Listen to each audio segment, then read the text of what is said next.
Hey guys, welcome back to the channel. This is story about what if Naruto gets his inheritance left by his parents part 1. Before I start, please do support for more amazing content and comments for part 2. Do consider to subscribe my channel and share my video to your friends and check out the description as well. Let's start the video. Hokage's office. I think it's about time you went and saw him, Jiraiya, Sarutobi said to his former student as he looked out over Konoha. Are you sure he's ready? I mean, he's already had one shock to the system. He doesn't need another. Actually, I think that's exactly what he needs. He needs to know that someone other than myself is going to be there for him when things get tough.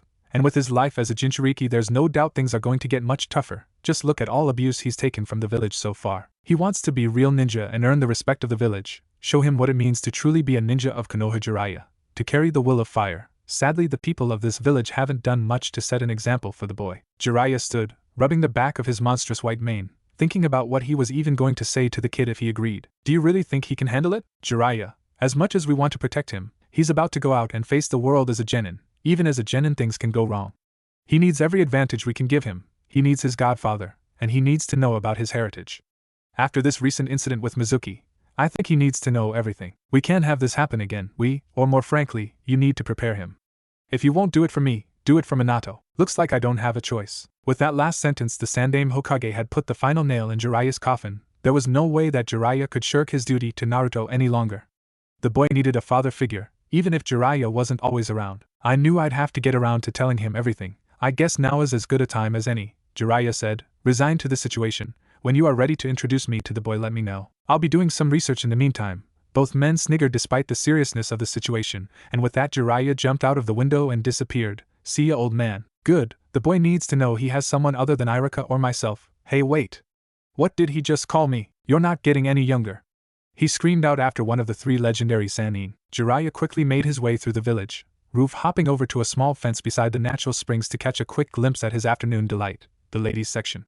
Oh, they were all natural, all as naked as the days that they were born, and each of them gorgeous. Man, it's good to be back in Konoha. The women don't disappoint. He, though, as a blush crept up his features and he sniggered while writing in a book, a gleeful expression on his face. Little did Jiraiya know his sniggering had attracted the attention of a small boy who had been wandering the village, head down as he contemplated everything he had recently learned about himself and the people of his hometown. He finally knew why everyone hated him, but it didn't make it hurt any less. He looked up, wondering where the noise was coming from, and saw a largely built man squatting next to what appeared to be the boundary fence of the women's bath section of the hot springs. He had crazy white hair and was wearing a strange outfit. Pervert, Naruto thought as he watched the man snigger and write in his notebook. Picking up a rock, he threw it at the man, hoping to distract him from his perverted activities. When it didn't seem to do anything, he continued around the corner of a building and headed home. Due to his rigorous and fantastic research, Jiraiya didn't bother turning straight away when he felt the rock hit him in the head. He was too busy getting an eyeful. By the time he had turned around, all he saw was a small boy in an orange jumpsuit rounding a corner. Goddamn kid, he thought. The rock had barely registered, and his annoyance was soon forgotten as he turned back to scene of a naked, full-chested woman giving her friend a back rub in the spring. Oh yeah, just like that. Naruto awoke the next morning to knocking at his door. He quickly jumped out of his pajamas and into his orange jumpsuit, rubbing the sleep out of his eyes as he opened the door. He was greeted by Sarutobi, and a strange man with waist-length white hair and a hetai with the kanji for oil on it. Hey Aji-san, Naruto yawned, turning to the other man. Hey, wait a minute, you're that pervert that was hanging around the springs yesterday, and you're that kid that threw a rock at me. I mean, come on, who does that? Jiraiya replied just as heatedly upon seeing the orange jumpsuit and putting 2 and 2 together. Pervert! Naruto yelled. How could you say that? I'm a super pervert! Jiraiya exclaimed, sounding offended. Someone would underestimate his perverted nature. Weirdo! Naruto said while making a mental note that move might be super handy with dealing with this guy. Sarutobi could only stand there laughing. Okay, Naruto, calm down. I came to introduce you to this man. He knew your father and has a few things to tell you that I think you should know after your last escapade, which we know wasn't your fault. Sarutobi added to make sure Naruto didn't get too defensive. This man knew his father? Sarutobi seemed pretty friendly with him too. Despite the man being a complete pervert, Naruto was interested. So who are you? This Naruto is one of my former students. His name is Jiraiya. I am the almighty Toad Sage, the ferocious, the fearsome, the deadly, the magnificent Jiraiya of the Sannin. He stopped dramatically every few words to change his pose as he went through his introduction. He cursed himself for the lack of room outside Naruto's apartment, else he would have summoned one of his toads for dramatic effect. Sarutobi and Naruto could only face fault at the rather pointless introduction. Yes, as I was saying, Naruto, this is a former student of mine, Jiraiya. He is also your godfather. At this, Naruto could only stand with his jaw dropped. His godfather was one of the 3 legendary Sannin of Konoha? More importantly, how was it that one of the legendary Sannin and his godfather happened to be a massive pervert? Well, I'm glad I could at least do the introduction, sort of, but I have things to do and it's likely that you two will want to get acquainted. Sarutobi said as he turned to leave. Hey wait, you're leaving me alone with the kid/Arrow Sennin here. Naruto and Jiraiya both exclaimed in unison. At that, Sarutobi could only tilt his head back and roar with laughter at the two of them. Yes, they'll get along fine, he thought as he recomposed himself and began to stroll down the street, leaving the two alone. Well, come in. You might be a massive pervert, but apparently you are my godfather, and have some things to tell me. Naruto said to Jiraiya. Well, actually, I thought we could take a walk. Looks like you only just got up. Bring your wallet. We should get something to eat before we sit down and have a chat. What? You're not paying. Pfft. No kid, that's what you're here for. Some godfather you are, Naruto mumbled under his breath. Hey, I heard that, you little snot. Now come on, let's go, he said as he walked a distance away, and stopped, turning back and waiting for Naruto to follow. As much as Naruto begrudged paying for his food when he had what was as close to a guardian as he would ever have sitting next to him, the ramen he was downing certainly cheered him up. Alright kid, let's go for a walk, then I'll tell you everything that you need to know. Okay, Naruto said as he finished up his meal and they stood, the small orange-clad boy walking out of the village with his strange godfather. As much as he thought the man was strange, it was nice having someone to just walk with that wasn't Irika. The spot they had chosen was one of the training grounds for beginner genin. It was peaceful and quiet, and they both sat beneath a large tree, sheltering them from the heat of the mid-morning sun. Alright kid, I have to warn you that you may not like what I'm about to tell you, but you need to know. You need to grow as a shinobi and a man, and some of this might be a shock to your system, but I think it's best if you know now. You know who the Yondaime Hokage is, right? Yeah, he was the last Hokage, and he saved the village by sealing this monster inside of me. And since then everybody has hated me. Why do I need to know who he is? He made my life miserable. Naruto could see where this was going, and his anguish was already showing on his face. Naruto, he wasn't the only person who saved the village that night. You saved the village. By having the QB sealed inside of you, you prevented the destruction of the village. The people of this village should see you as their savior. But they are afraid of you. Fear rules their hearts, and they can't see you for you who really are. All they see is the fox that went on a rampage. For that I'm sorry, and for that I bet your father is sorry too. He did the only thing he could to save the village in sealing the QB into you, kid. Your father was the Yondaime Hokage Minato Namikaze. But why would he do something like that to me? His own son? Naruto asked as he looked up, tears streaming down his face at what he was learning, because he knew that one day you would make him proud. That you would bear the burden he placed on you and become a savior of the village. It seemed he had confidence that you, the savior of the village, would grow up to do great things and people wouldn't know you for what is sealed inside you, but for who you really are. Naruto broke down as he came to terms with why he had such a hard childhood.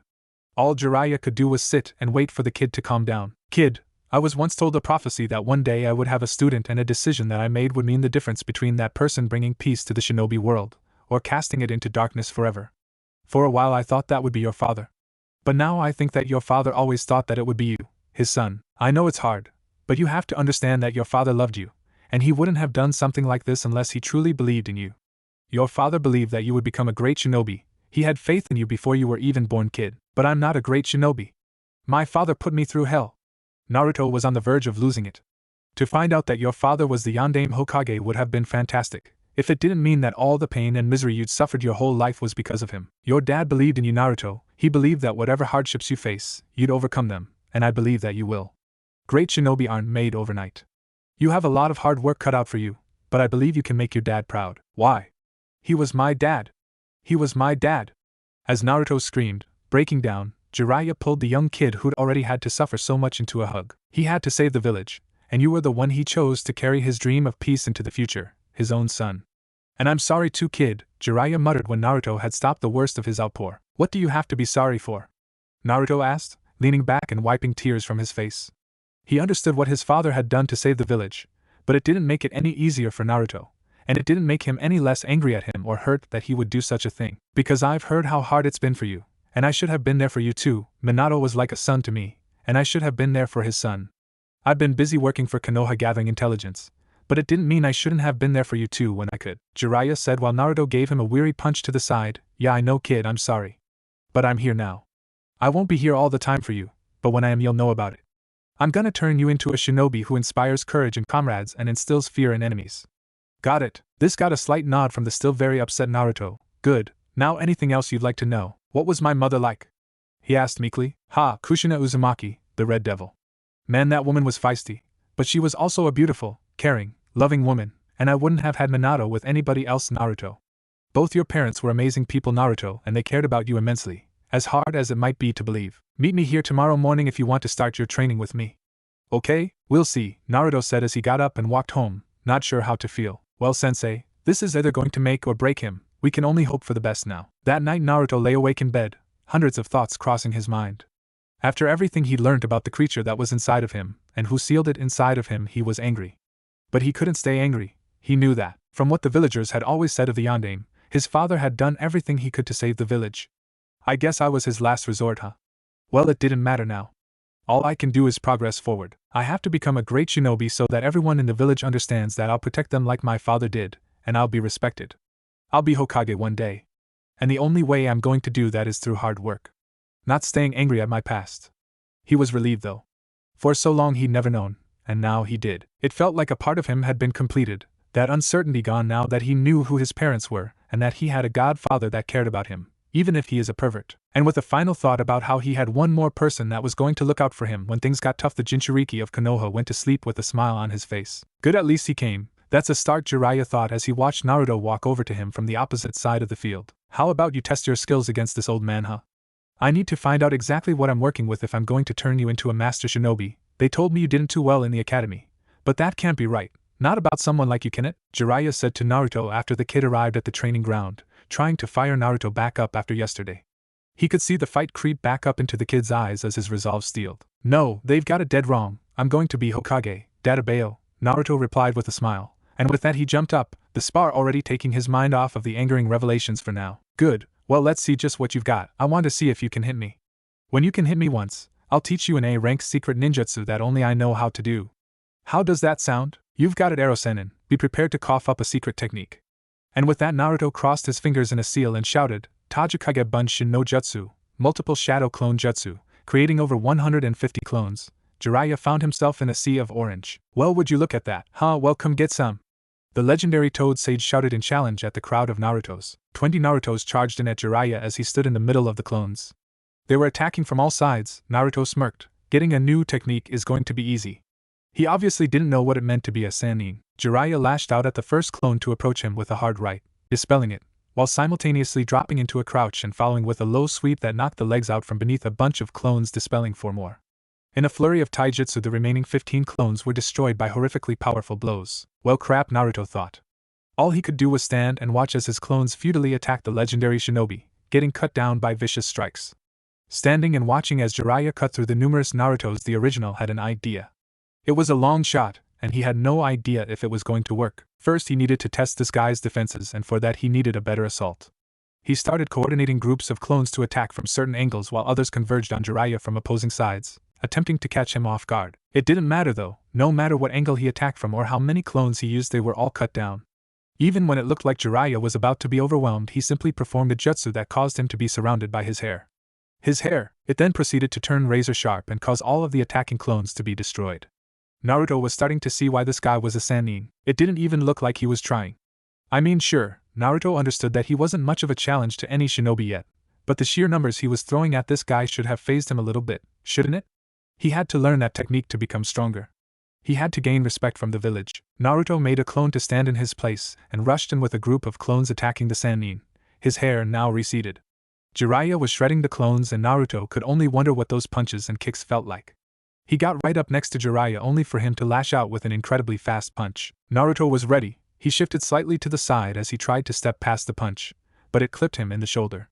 The force was enough that it would have wiped out a clone, and Naruto cried out with tears in his eyes from the pain. He desperately tried to lash out with a punch that would land, but Jiraiya smiled and quickly followed up with a second punch that launched Naruto out of the fray, slamming into a nearby tree. Darkness enveloped his senses as he fell unconscious. When Naruto came to, it looked like it was mid-afternoon. Had it been that long already? Ah, kid, I see you've woken up, Jiraiya said as he offered the boy what looked to be an ice block. That hit, damn.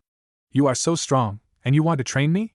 Thanks, he said as he took the ice treat. Ha, you've got spirit, and you've got guts. What were you thinking trying to attack yourself? Jiraiya asked. Well, I noticed that you were attacking my clones, and it seemed that after a while you got so used to them being clones that you never bothered to check whether or not they dispelled. Good, the kid's observant. Ha, well, you were good to pick up on that. I decided to make it look that way to see if you'd pick up on it, and to see how you'd react. I like that you noticed, but your plan of attack was a bit brash.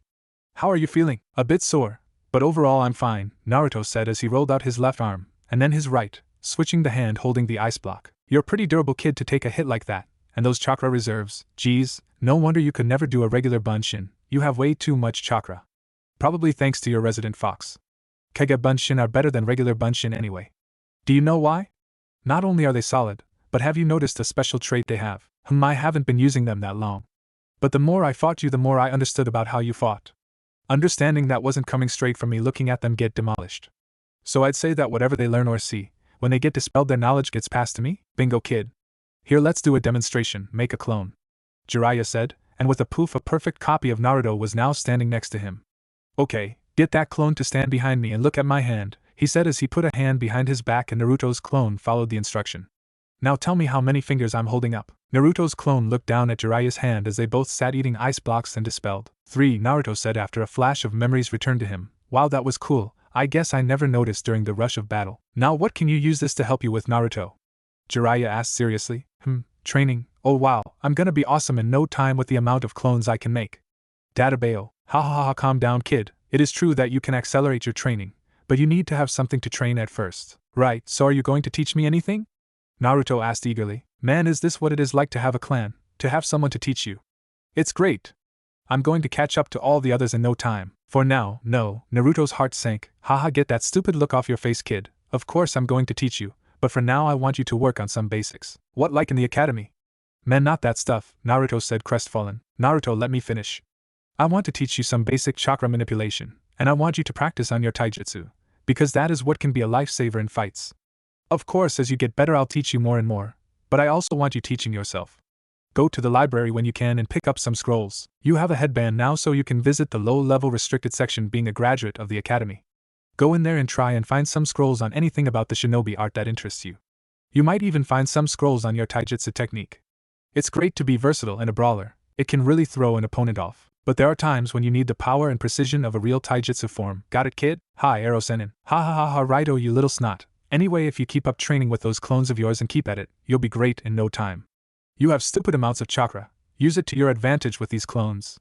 Now what I want to teach you today is wall walking. Say what? Wall walking is the when you use chakra manipulation to stick to surfaces. There are other applications for using chakra to stick to things, but most people use it on their feet and hands to stick to walls or stand on water, here like this. Jiraiya explained as stood up and walked over to the nearest tree, walking straight up the side. Wow!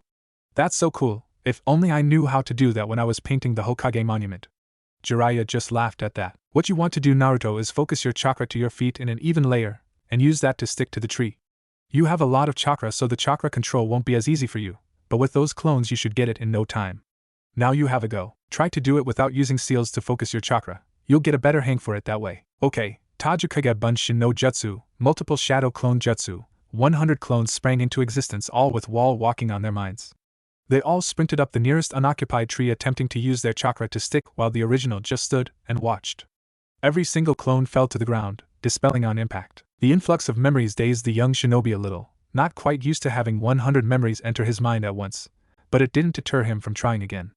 This time he created only 20, and had each of them run up the tree.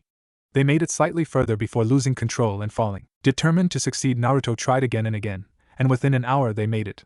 He had gleaned enough of the technique from the previous waves that all of them were now standing perpendicular to the bark on the trees in the training ground. The look on his face was priceless. Jiraiya himself was proud of the kid. Hell, Naruto, I'm going to be teaching you a lot if you learn that fast.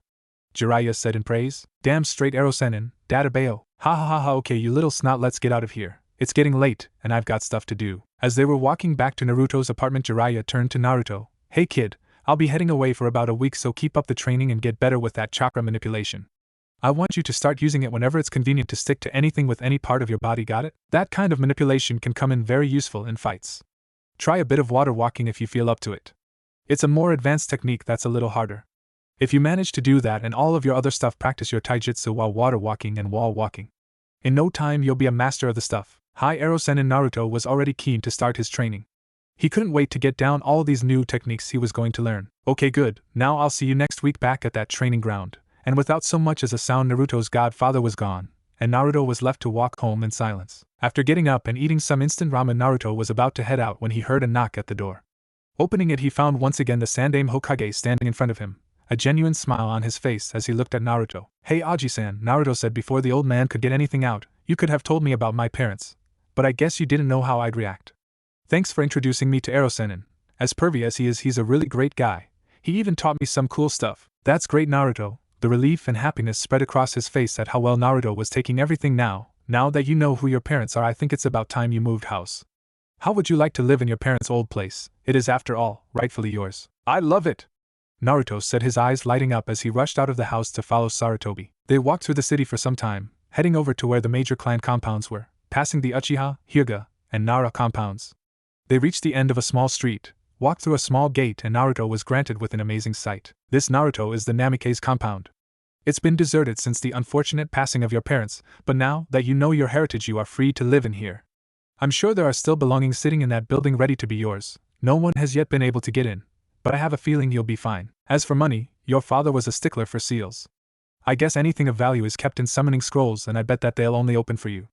Any food that was in there would be rotten, and it's probably incredibly dusty, so you might want to go shopping. You also might want to think about getting some new clothes if you want to be taken seriously as a shinobi, Naruto. Orange might be a great color for grabbing attention, but attention isn't what you want from your enemies. Anyway, I'm glad I could finally give you this place. I'll see you around." The Hokage went to leave before turning around. "And one more thing. Yeah, Gigi? Try not to let too many people know your heritage. It may be hard now that you live here, but not many people come around this way, so you should be fine." "But why wouldn't I want people to know my dad was the Hokage? They might respect me then." "Your father had a lot of enemies, Naruto. For now, until you get stronger, it would be best if people didn't know. Maybe when you get a genin team you can tell them, if you really must, but keep the information to yourself for now, okay?" "Okay." The boy smiled. "Thanks, Aji-san," Naruto said, tears coming to his eyes. Looking back to the house for a second before turning back, he found the Hokage had already used Shunshin no Jutsu, body flicker technique, and was nowhere to be seen. "Man, I need to learn how to use that." The compound wasn't nearly as large as any of the other clan compounds, as there had only been his father and his mother. But it was still beautiful, if a little overgrown. There was a main building in the center of the rectangular compound that was 3 stories tall. It was ringed by balconies on each floor and had a pointed shingled roof. Being the only building in the compound, Naruto assumed that this would now be his house, the house that his parents had lived in. What amazed him, though, was the surrounding woodland. The compound wasn't huge by any means, but with the house being only building, the amount of woodland that surrounded it was awesome. There were gardens and ponds, trees and hedges. Everything was overgrown, but it was still great. There were even dirt areas that were now covered in weeds that were obviously training grounds, with their wooden dummies having fallen apart. It needed a lot of work, but that's what shadow clones were for. He didn't envy his copies. He walked up to the main entrance and tried to get inside. The door wouldn't budge. There didn't seem to be any obvious way to get in. "Well, this is great. Why would Aji-san give me a house I can't get into?" As he turned around and sat down on the ground to think, he let his head fall back and hit the door. A thin cloud of dust fell from the painted surface. Looking up, he could see what appeared to be the faint outline of a seal underneath the dust on the door. He walked up to it and did the only thing he could think of. He applied a small amount of chakra to the seal. It flashed, and the door swung open. There were a ton of rooms in the house, and he could just imagine what it would be like living here all his life. The thought brought tears to his eyes, as he thought about the life that could have been, had the attack on Konoha never come. Naruto explored the first floor. The house was large, but it didn't feel too big or empty. It did, however, feel old, but Naruto just put that down to the extreme amount of dust. The first floor contained a main living area, dining room, kitchen, and bathroom. Most of the floor was dominated by the living area that joined straight onto the kitchen. The dining room was tucked away, and although still large, looked like it was only used for special occasions. The second floor had a few rooms, a study, armory, bathroom, and a guest bedroom. The 2 most noticeable rooms were the study and the small armory. The armory was no doubt small because of his father's notable use of seals, and he likely stored his equipment in the numerous scrolls his father had stored in a chest sitting flush against the far wall. Naruto tried opening a scroll, but it was sealed shut. He couldn't even unroll one of them. They had the strange seal that was on the front door sitting on the seam of the scroll. Applying a small amount chakra to the seal, it flashed, and the scroll unlocked. Opening it up, it had a number of storage arrays on it. Each had a different word written underneath, whether it was shuriken, kunai, Hiraishin, or a number of others. He didn't know what a Hiraishin was, but he'd look into that later. For now, he placed his hand on the shuriken one and channeled a small amount of chakra again. In a puff of smoke, a small pile of shuriken appeared on the scroll in front of him, all in perfect condition. I guess things don't rust in a storage scroll. This is great. I have my own freaking arsenal. Databao. I can go through all of this stuff later. I should keep exploring the house. Naruto went into the study to find an extravagant room with a large desk, no doubt used by his father when writing out seals. There was an ink pot filled with dry ink and a few brushes. The walls of the room were covered in bookshelves with each and every one of them covered in books. They were dusty, but over the years no one had stolen them, they couldn't have, and they didn't look damaged. Naruto ran a finger over a few books as they sat on the shelf. Maybe I can learn some new techniques from my parents' collections. He'd have a look later, or rather he'd get some clones to go through them. Excited to finish exploring the house, Naruto continued up to the final floor. He went through a number of rooms, mainly a bunch of bedrooms. He opened one door and couldn't help but fall to the floor as he went weak in the knees. It was his room. It had been set up as a nursery. All Naruto could do was sit and cry as he thought about the life he could have had in this room, the memories that might have been. He got up after a while, he didn't know how long had passed, and walked over to the crib, his crib. The crib his parents had made for him in the room that his parents had made for him. It was perfect. It was all he could do not to break down again as he stood there looking around that room. After a time standing and looking out the window that looked onto the beautiful yet currently overgrown grounds, he turned and left, closing the door on the life he never had. The final room was one that he figured was the master bedroom. It also had a massive seal in the center of it, and he pulsed some of his chakra through it in order to open the door.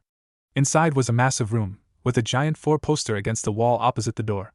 It was a gorgeous bed. Hell, the whole room looked magnificent. In the center of the room was a giant rug over a hardwood floor.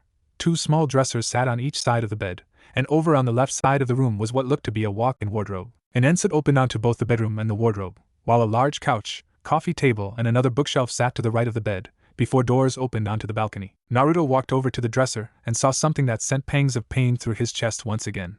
There was a picture of his father and mother.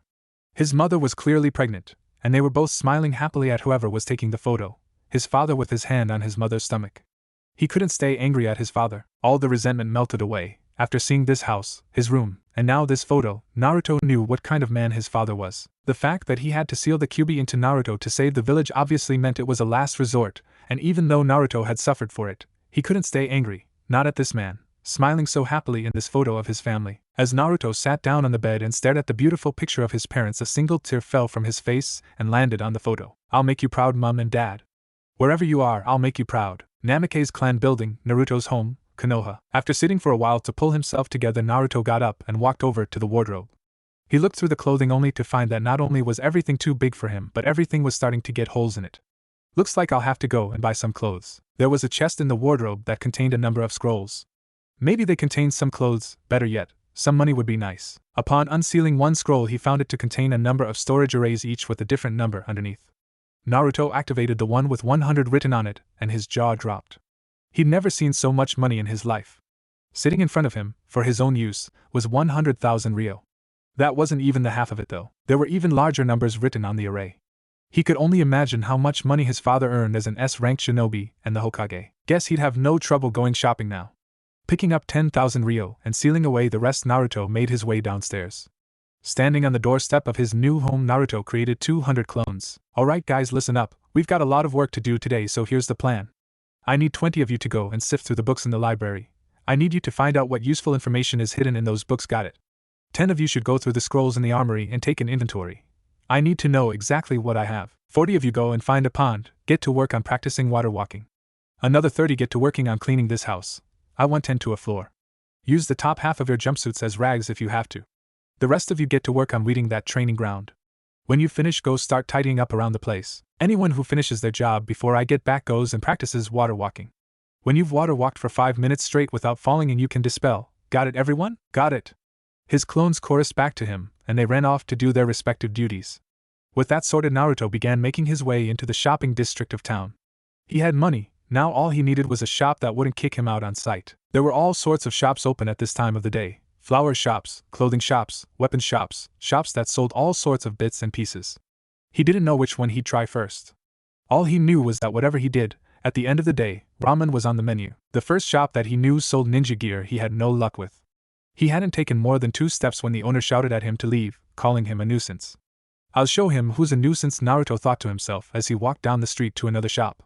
The banner over the top of the door read Mikoto Shinobi Supplies. "Well, this looks like as good a place as any, I guess," Naruto thought, hoping this time to not get kicked out straight away. The man standing behind the counter was of an average height and build, with brown hair that was beginning to gray, and friendly brown eyes.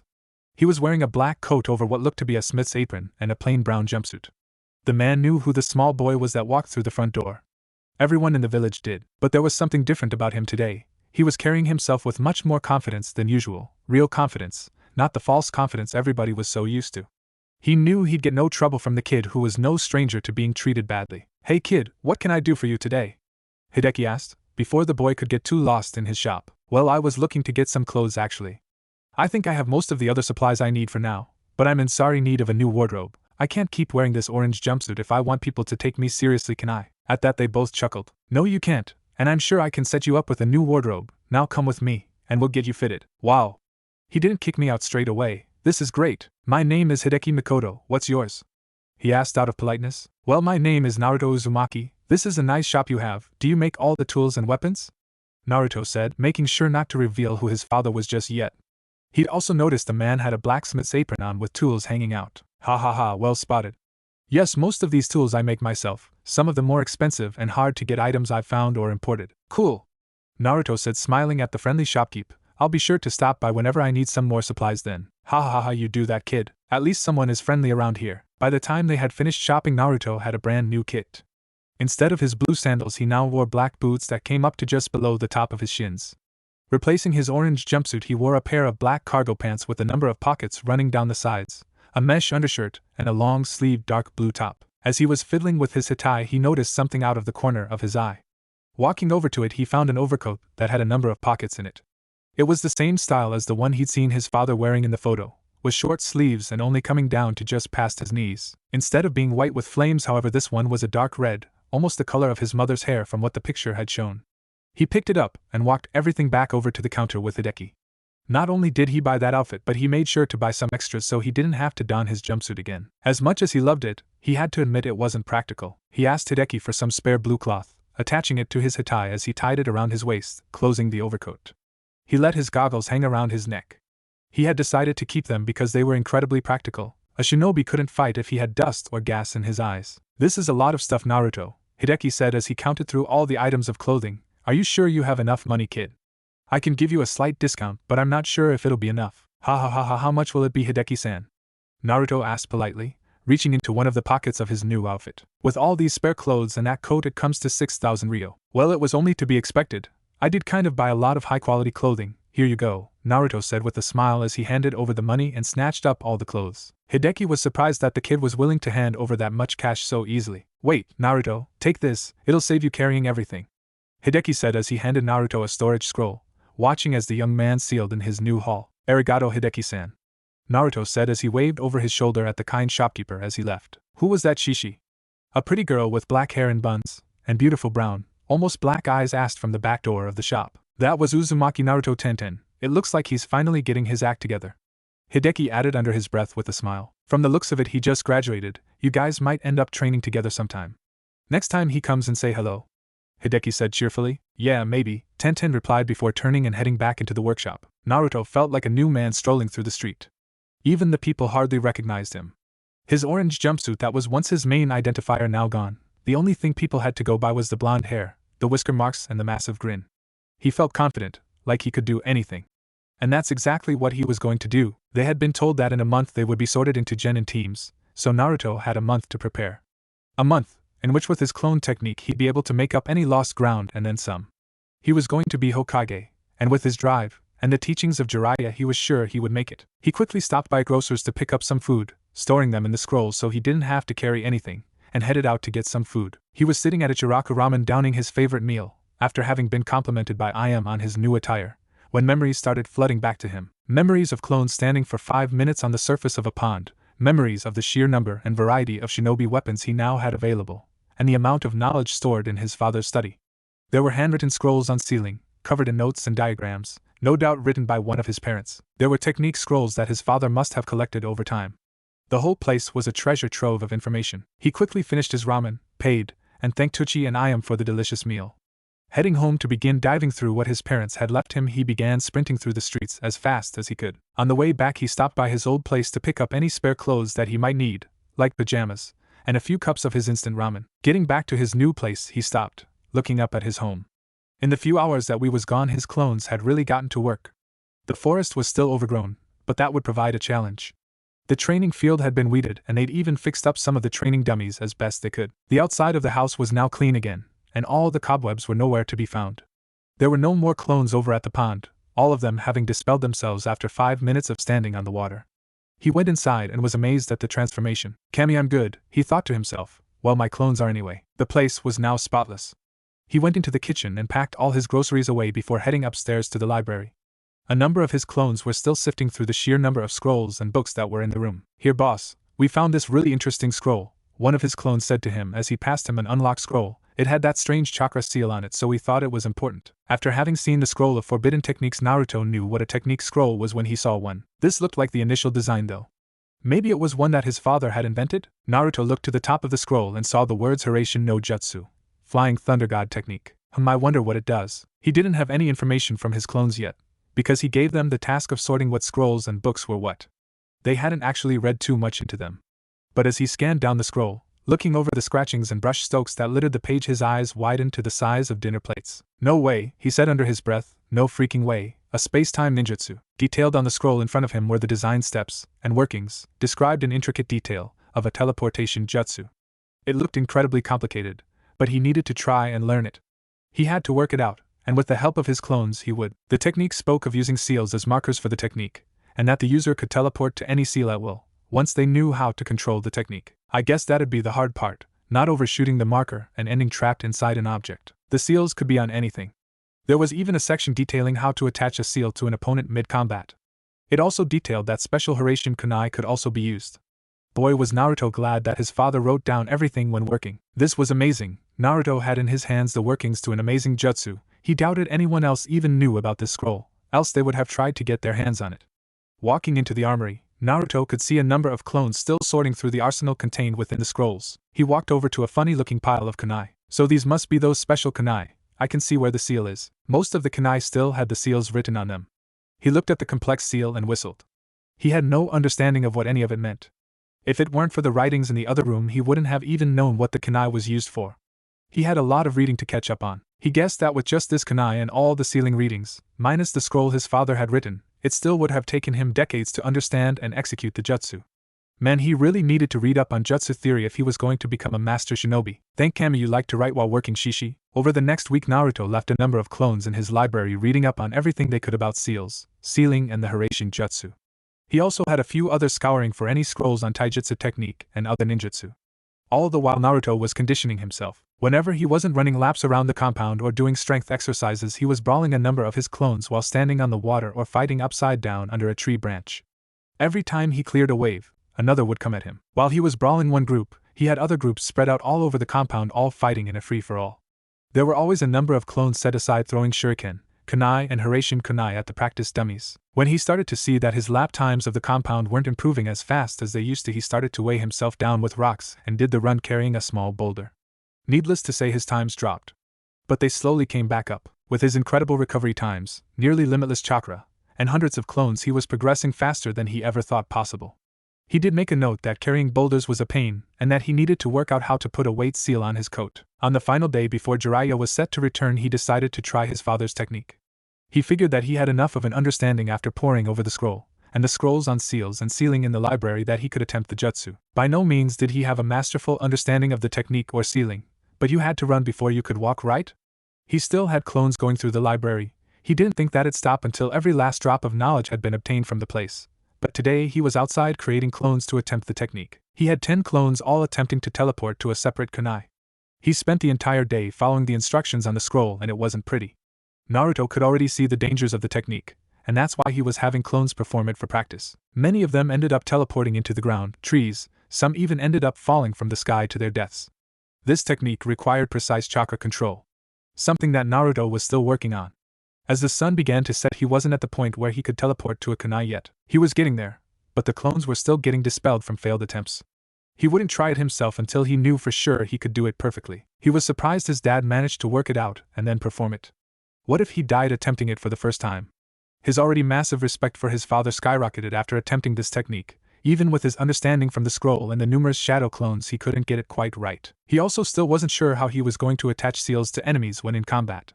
The scroll mentioned something about creating flexible seals out of chakra that would stick to enemies, but Naruto still didn't have much of an idea of what to do. He had so much more to learn, but for now he wanted to get down teleporting to a kunai. And so he trained into the night, generating clone after clone as they all made more refined attempts at teleporting to a kunai.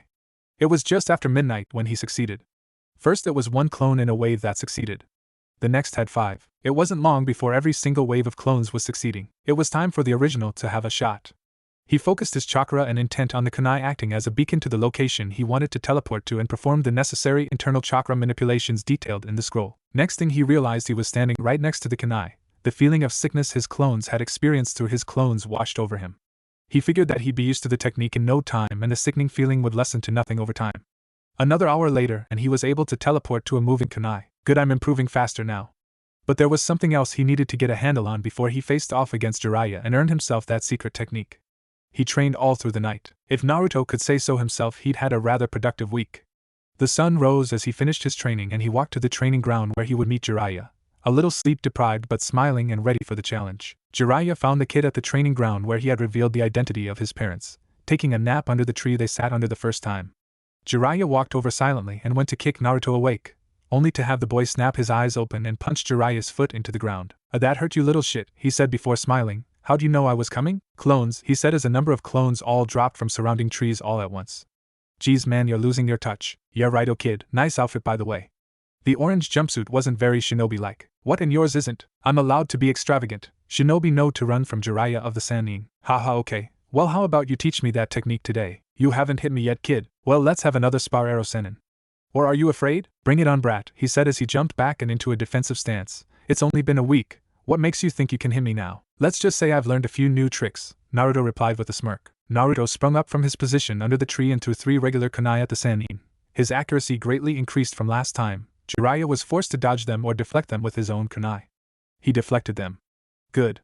Naruto created 6 clones that charged his godfather, 3 from either side. The kid's faster, but what makes him think he can win? As he turned to fight the second batch of clones after abruptly dispatching the first, he noticed 3 more kunai flying at him. He turned just in time to deal with them, but noticed something extremely strange as he dodged 2 and went to deflect a third with a kunai in his right hand. That's a Hiraishin kunai.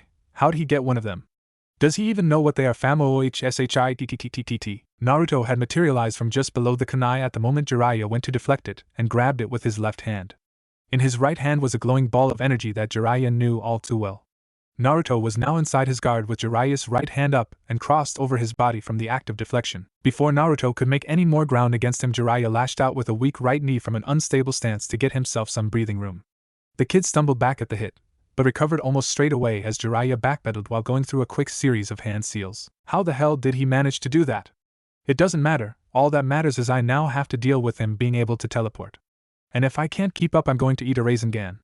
Kami Minato, your son is crazy. I'm coming for you, Arrow Senin, Naruto shouted confidently before creating another 6 clones. Jiraiya stopped and slammed his palm onto the ground in response, and a cloud of smoke enshrouded him. When the smoke cleared, all Naruto could do was stand there with eyes wide. Jiraiya was now standing atop a massive toad. What do you want, Jiraiya? The grouchy toad asked. We need to show this kid who's boss, Gamabunta. You need my help to fight a kid? The toad laughed. Man, next time you call me for a joke, at least have some sake ready for me, HH. And with that the toad disappeared in a puff of smoke. What? Hey! For Kamisake, Jiraiya screamed as Naruto again charged him after that strange encounter with a massive toad. As Naruto and the clones were running, they all threw a single Hiraishin. Jiraiya flashed hand seals in response. Hari Jizo, Needle Jizo, Hari Jigaku, Needle Hell, he shouted, completing his jutsu and showering all of the clones and the original with deadly Senbon created from his hair defense. Before Naruto took any damage from the flying needles, all of which stopped his kunai in their tracks, he threw a kunai out to the side, teleporting to it, and catching it as it flew, saving him from the deadly barrage. This time Jiraiya was on the offensive. He charged Naruto with incredible speed, but before his attack could hit, Naruto was already gone, teleporting to the one kunai that remained on the ground from the previous attack, the others having been dispelled after his clones popped out of existence. Picking up the kunai he teleported to, he threw it at Jiraiya as he turned to resume his attack. Jiraiya tried to deflect it, this time wary of where Naruto might appear. A kunai flew out of a bush thrown by a clone Naruto had planted earlier, right at Jiraiya's blind spot. While Naruto forward and threw another kunai from a different angle, Jiraiya turned, just managing to deflect the kunai thrown from the bush his right hand, while also deflecting the other 2 with his left hand. But it was enough. Naruto had 3 kunai now flying past Jiraiya in 3 different directions. He teleported to the first and got right up in Jiraiya's face as Jiraiya made to counter, only to teleport to the third as it made its way past Jiraiya's side. Naruto's Rasengan collided solidly with the side of Jiraiya's head after the encounter that lasted less than a minute, until Jiraiya burst into a puff of smoke. Well done, kid, I never would have expected you to take out my clone, even if he was slightly handicapped. Jiraiya said, walking out from the tree line, making sure not to praise the kid too much for what were amazing feats for any shinobi. So I hit your clone. Does that mean you'll teach me a new technique? Naruto asked after the rather exciting fight. I managed to hit him. Even if it was a clone. Man, this is what happens when you train. Everyone in my grade is going to be so jealous of my cool techniques. Jiraiya could see the cogs ticking behind the kid's blue eyes. Don't let these new techniques go to your head, okay? Arrogance will get you killed. Never ever underestimate an enemy. I learned that the hard way today, sheesh. But who would have thought he'd have learned both of Minato's techniques in a week? If you managed to hit my clone, I was going to teach you the Rasengan. But apparently you've already learned that. How did you learn those techniques anyway? They were your father's bread and butter, he invented them himself. After you left, Aji-san took me to my parents' house. He told me no one had been inside, because they couldn't get in or something. I guess it has to do with me being a blood relative that I could unlock the seals and get in. Inside there were a bunch of scrolls and stuff, and I've been reading my dad's library. 2 of the scrolls contained those moves. Not like official scrolls or anything, but it made it easier to learn because my dad had all these notes from when he was designing them, so I learned them too. I still haven't mastered them yet. All I know how to do is teleport to a kunai, and my Rasengan could use a bit of work to get it at full power. But still, the fact that without anything but your father's notes you were able to execute those moves. It's amazing. I can't tell the kid that though, it'd go to his head. Instead of teaching you the Rasengan, I'm going to sign you up with a summoning contract, okay? You mean so I can summon toads? Yup, Jiraiya replied with a small nod as he summoned the huge contract scroll and unrolled it. Sign here. How?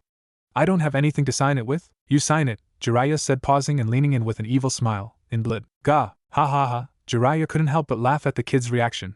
Kid, I'm only joking. But just prick your finger and sign your name, then put down each of your fingerprints. Okay, Naruto said, following the instructions of his sensei/godfather. Now you have a contract with the toads. By performing these seals then slamming the ground, Jiraiya said, showing Naruto the correct seals, and channeling enough chakra you can summon a toad. Cool. Will I be able to summon that big Gamabunta guy? Maybe you might want to make friends with the smaller guys first. Gamabunta can be pretty grouchy. Yeah, I noticed. Anyway, Naruto, I'll see you later. I might swing by your place if you're home, but I need to go talk to the Hokage. Got it, see you around. Naruto said as he went and picked up any Hiraishin kunai that were lying around the battlefield and teleported home. You should have seen him, Sarutobi. For a second I thought it was Minato back from the dead, Jiraiya said to the wizened Hokage. Don't worry, Jiraiya. I was watching. I couldn't believe my eyes either. I take it he found more than just some dusty old books in that house. For all our safety, including the boys, I need you to go over there later and tell him to seal those scrolls away or hide them whenever he isn't using them. If they somehow manage to get into the wrong hands, the safety of the village will never be secure. I understand. Man, I never thought the kid would progress this fast. It's crazy. His father's intellect, with all that chakra, and such a drive to succeed, the speed at which he's going to move up the ranks if he continues at this rate will be phenomenal. Have you given any thought as to what team he'll be on? I figure it's only fair that the student teaches the son, don't you think? It's almost poetic. You're right. That and Kakashi will shit a brick when he sees Naruto use that technique. Oh Kami, I want to be there to see the look on his face. Ha ha ha, calm down, Jiraiya. Anyway, the selections aren't for a while. The genin themselves don't find out for another 3 weeks. But yes, I believe Kakashi will be in for quite the surprise. Yes, he will. I wonder what the brat manages to come up with in the next few weeks. Anyway, I'll see you later, sensei, Jiraiya said to his old teacher and friend as he jumped out the window of his office. The boy's already making waves. And to think all he needed was a little push in the right direction from his godfather. Before we know it, he'll have made a name for himself, Hiruzen muttered to himself as he looked out over the village and the sun began to set. Hey kid, open up. Jiraiya stood knocking on the front door of the Namikaze compound's one and only building. Oh hey Ero Senin. I'm coming, Naruto yelled back from what sounded like the second floor. Within a second the door was opening. Don't tell me you just teleported to the front door? You're using such a high-level technique for that? If he was to be honest with himself, if he could do that he probably would too, but the kid didn't need to know that. Why not? Gets me more practice, that, and it's so cool. Anyway, come in. Jiraiya followed him inside and sat down in the living room. About the Hiraishin no Jutsu, Flying Thunder God technique. Whatever scroll you used to learn it you have to hide, or lock away in whatever you can. Don't let anyone know that you have it. Same goes for the Rasengan. They are both extremely powerful techniques, and if they fell into the wrong hands it would put everyone in danger, got it? Yeah, I figured as much. Whenever I'm not using them I keep the scrolls locked, and then locked in a chest. And by locked I mean locked with a special barrier seal my dad put on a few things in the house. He even put it on the house. It's pretty cool.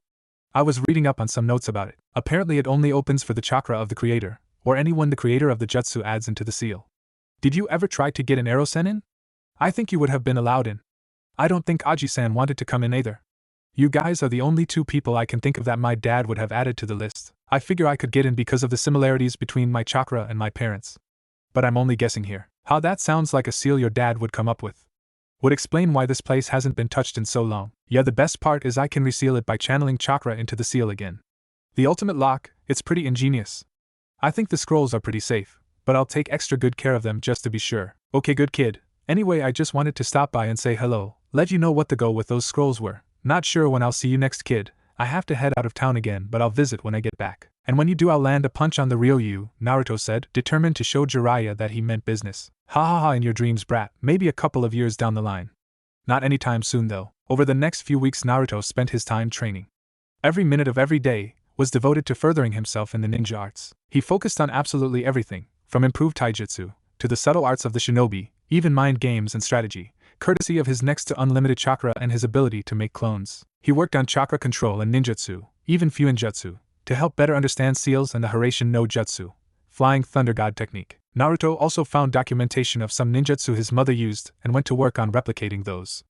All the while his clones were learning and practicing techniques, styles, and caricatures, the original Naruto was training physically. It did him no good if he could launch a kunai accurately and teleport to it if he didn't have the speed and power to do anything about it once he was in range. While studying fuinjutsu, he soon came to grasping the basics and began creating simple explosive tags with special paper he purchased from Mikoto's shop.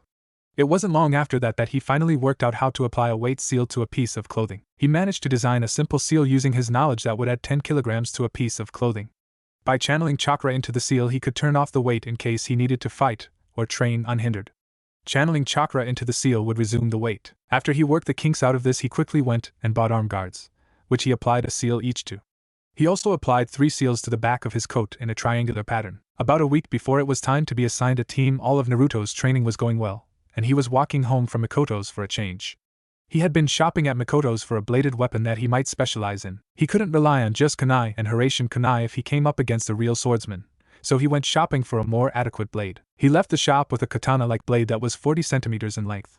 One might even call it an oversized tanto. It was small enough that he could wear it sideways on his lower back, drawing it without issue, but large enough that he could do some serious damage up close, if he was to be precise. After just turning the corner of the street in which the shop was located, he heard someone calling his name. Naruto! Wait up! A girl with pretty brown, almost black eyes and her hair in buns called out as she ran up to stop in front of him. Have you ever used one of those before? No. But it shouldn't be too hard, right? Who are you anyway? Oh, I'm sorry I didn't introduce myself, she said. I'm Tenten Mikoto and I'm sure you'll be a natural, but I was wondering if you maybe wanted to train a bit. I've got the day off from training with my team, and it's always better to train with someone else. Naruto's training method could attest to that statement any day of the week. Sure. I don't really train with anybody but myself usually. It'd be nice to have some company. You can show me how to use this thing. Come on, we can train at my place. They trained for the rest of the day, Tenten going over the basics of using a bladed weapon the likes of which Naruto had purchased. She was glad he was a natural learner. There wasn't much she had to repeat. She never asked much about his parents, and he never saw reason to tell. They just trained away in the Namake's compound grounds. So do you want to spar? Naruto asked as the day came to a close. Ha ha ha, you're a fast learner, Naruto, but you're fresh out of the academy. I've been a genin for a while, maybe when you get better. She replied. Now Naruto was the one to laugh. Ha ha ha, you've been teaching me technique with a new weapon all day. You haven't seen anything from me that would indicate how well I could fight yet, he said as he dashed up to stand in front of her, showing remarkable speed for his age. Wow, well, I will say you're quick for your age, but if that's it, you've got another thing coming, she said with a smile as she slipped into a ready fighting stance. Oh, I haven't even gotten started yet, sister, he said, disabling his weight seals and disappearing in a blur. She lost sight of him as he disappeared into the woods. How about I take it easy on you? I'll only use one ninjutsu, how's that? His voice echoed from the woodland eerily, sending shivers down Tenten's spine. Just who was this kid? Your funeral, Naruto, Tenten said as she unfurled a massive scroll and launched from it a large number of kunai and shuriken towards the treeling. Close, but no cigar. Growling, come out and fight, Tenten yelled at the evasive shinobi. If that's really what you want, then remember that you asked for it. With that, 50 Narutos came sprinting down out of the trees across the training grounds at Tenten, all of them brandishing the tanto in their right hands and a regular kunai in the left. Tenten's eyes went wide at the sheer number of clones the graduate created, and the speed at which they were moving across the field. She had trouble keeping up with them all. Quickly surrounding herself with another scroll, she released a large number of projectiles to hang in the air and expertly threw them at each of the charging clones. Within seconds of the last clone being taken down, a wave of kunai were launched at her from the treeline while another wave of clones charged at her. Dodging each of the kunai, she proceeded to take down the clones, showing great skill and accuracy with throwing bladed weapons. When the last clone was finally dispelled, she could hear a hissing noise. The handles of some of the kunai were wrapped in an explosive tag. Her eyes widened in shock. Who was this kid, and how did he expect her to be able to survive this? Not every kunai was explosive, but there were still a large number scattered around the ground, and she was standing in the middle of them. There was no way she could make it to the edge of the field, but she'd be damned if she didn't try to get as far away from the center as possible. She ran, her legs pumping, trying her hardest to get herself to safety. She heard the explosion, but for some strange reason she didn't feel the heat of the blast, or the pain that she was expecting. Instead, she found herself sitting on a couch inside a rather comfortable and well-lit living room. "Well, that was fun," Naruto said with a grin on his face as he got up and walked into the kitchen. "Do you want something to eat or drink? You nearly killed me. What were you thinking?" She cried in outrage. "What I was thinking was that you would be perfectly fine. As you can see, I had the situation under control." "Yeah, how?" "I thought I was a goner." "Well, I waited to see if you had a counter to my explosive plan of attack, and when you turned and ran, I assumed that you didn't. When I knew you wouldn't make it out by yourself, I rescued you. But how did you move so fast? How did you save me?" "That is something that I'll let you ponder on. A magician never reveals his tricks. I will say I used a jutsu, so technically I used 2 jutsu that fight, but considering I only used one to save you from my own attack, it was only fair.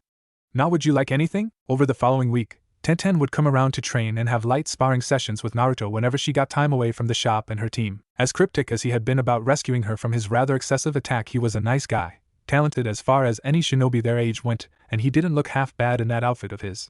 She thought his whisker marks were pretty cute too. Naruto made sure not to use the Hiraishin no Jutsu, Flying Thunder God technique, around Tenten just to vex her and keep her wondering exactly what it was that he did to get her out of the explosive situation. Before long, it was time for team assignment.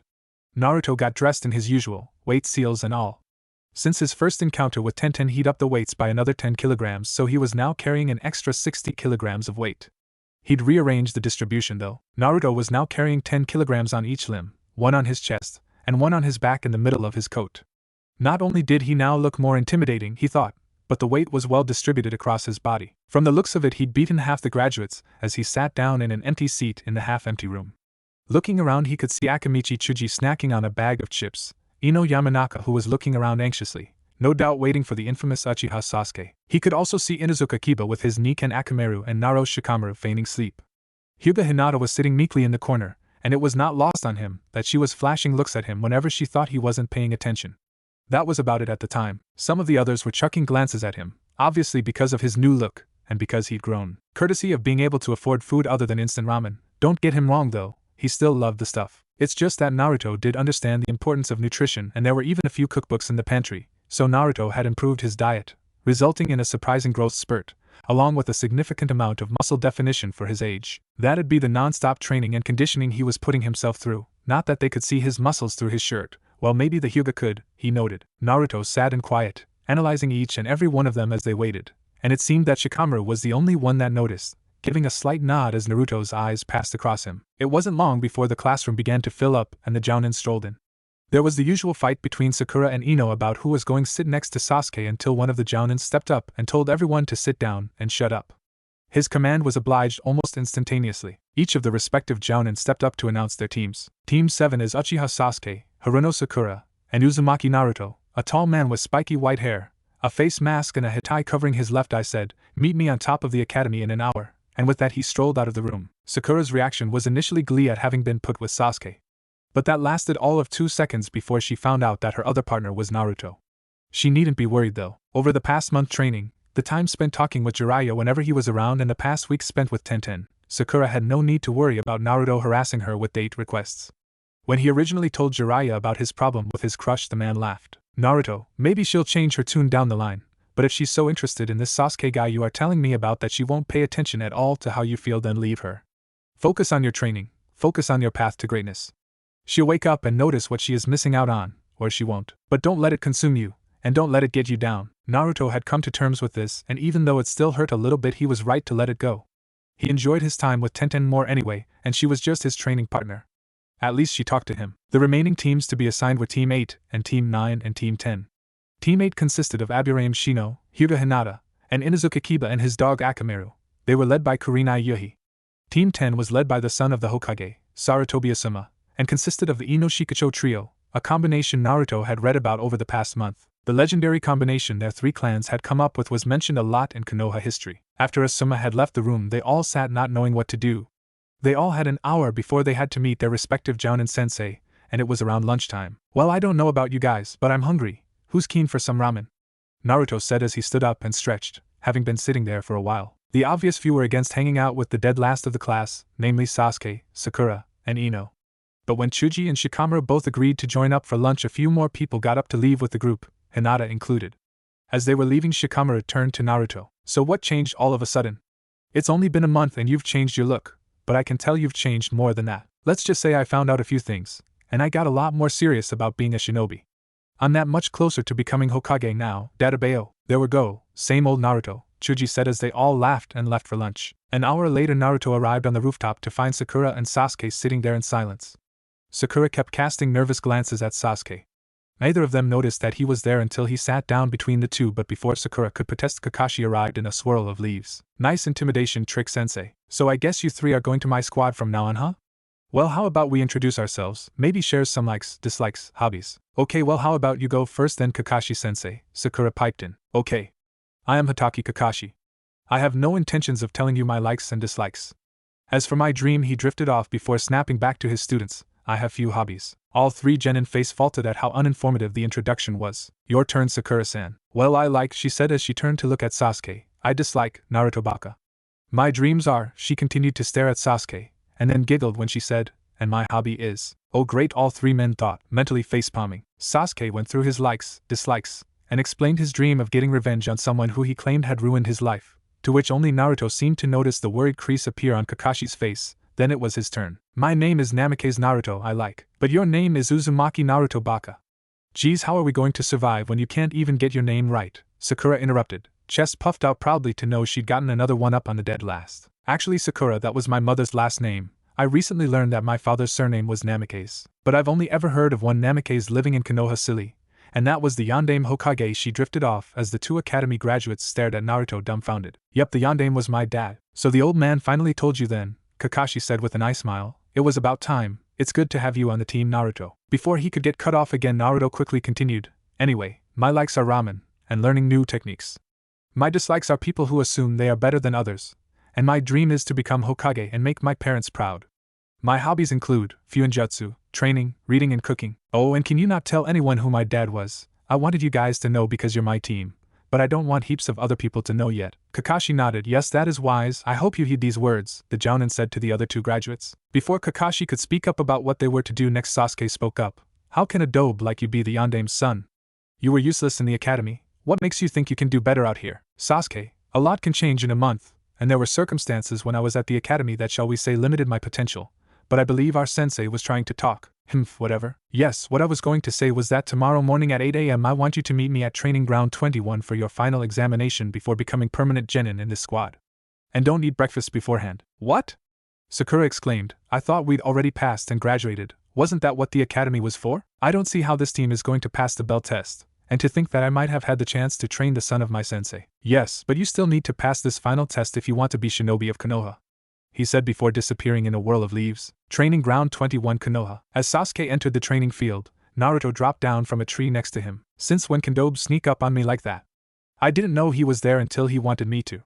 Something is definitely different about him, that's for sure. Hey Dobe, Sasuke said coolly, playing off the fact that Naruto had actually gotten the drop on him. Still got that grand idea in your head that you can beat me, even after everything in the academy? Ha ha ha, Naruto chuckled. Don't expect me to be as weak I used to be, Sasuke. I've learned a few new tricks since then.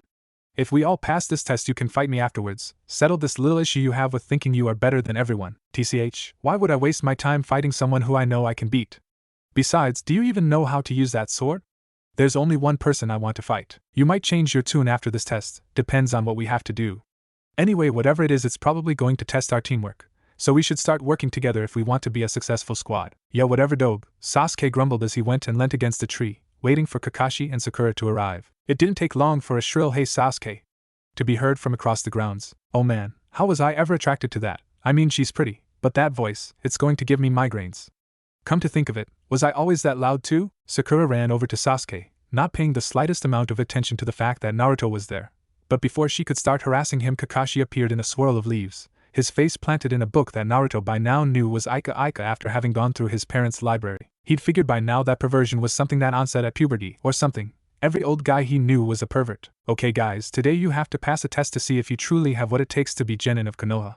If you do not pass this test, it is within my rights to send you back to the academy or remove you from the program altogether. At this both Sasuke and Sakura looked shocked and betrayed that Konoha would do such a thing. Naruto however had a stern expression, thinking over what had been said so far. I have here 2 bells.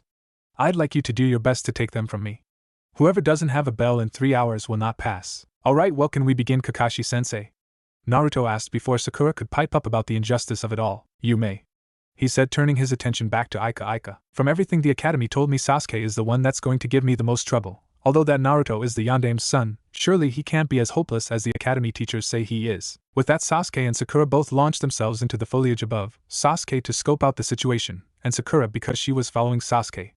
Naruto just stood in the shade of the tree as Kakashi remained in the middle of training ground. This is going to be easy, Naruto thought to himself as he prepared to throw his kunai. Dobe, what are you doing? Don't stand out in the open like that. Naruto launched 2 Hiraishin kunai at Kakashi, intentionally throwing slightly wide, so that Kakashi wouldn't be tempted to move from his position.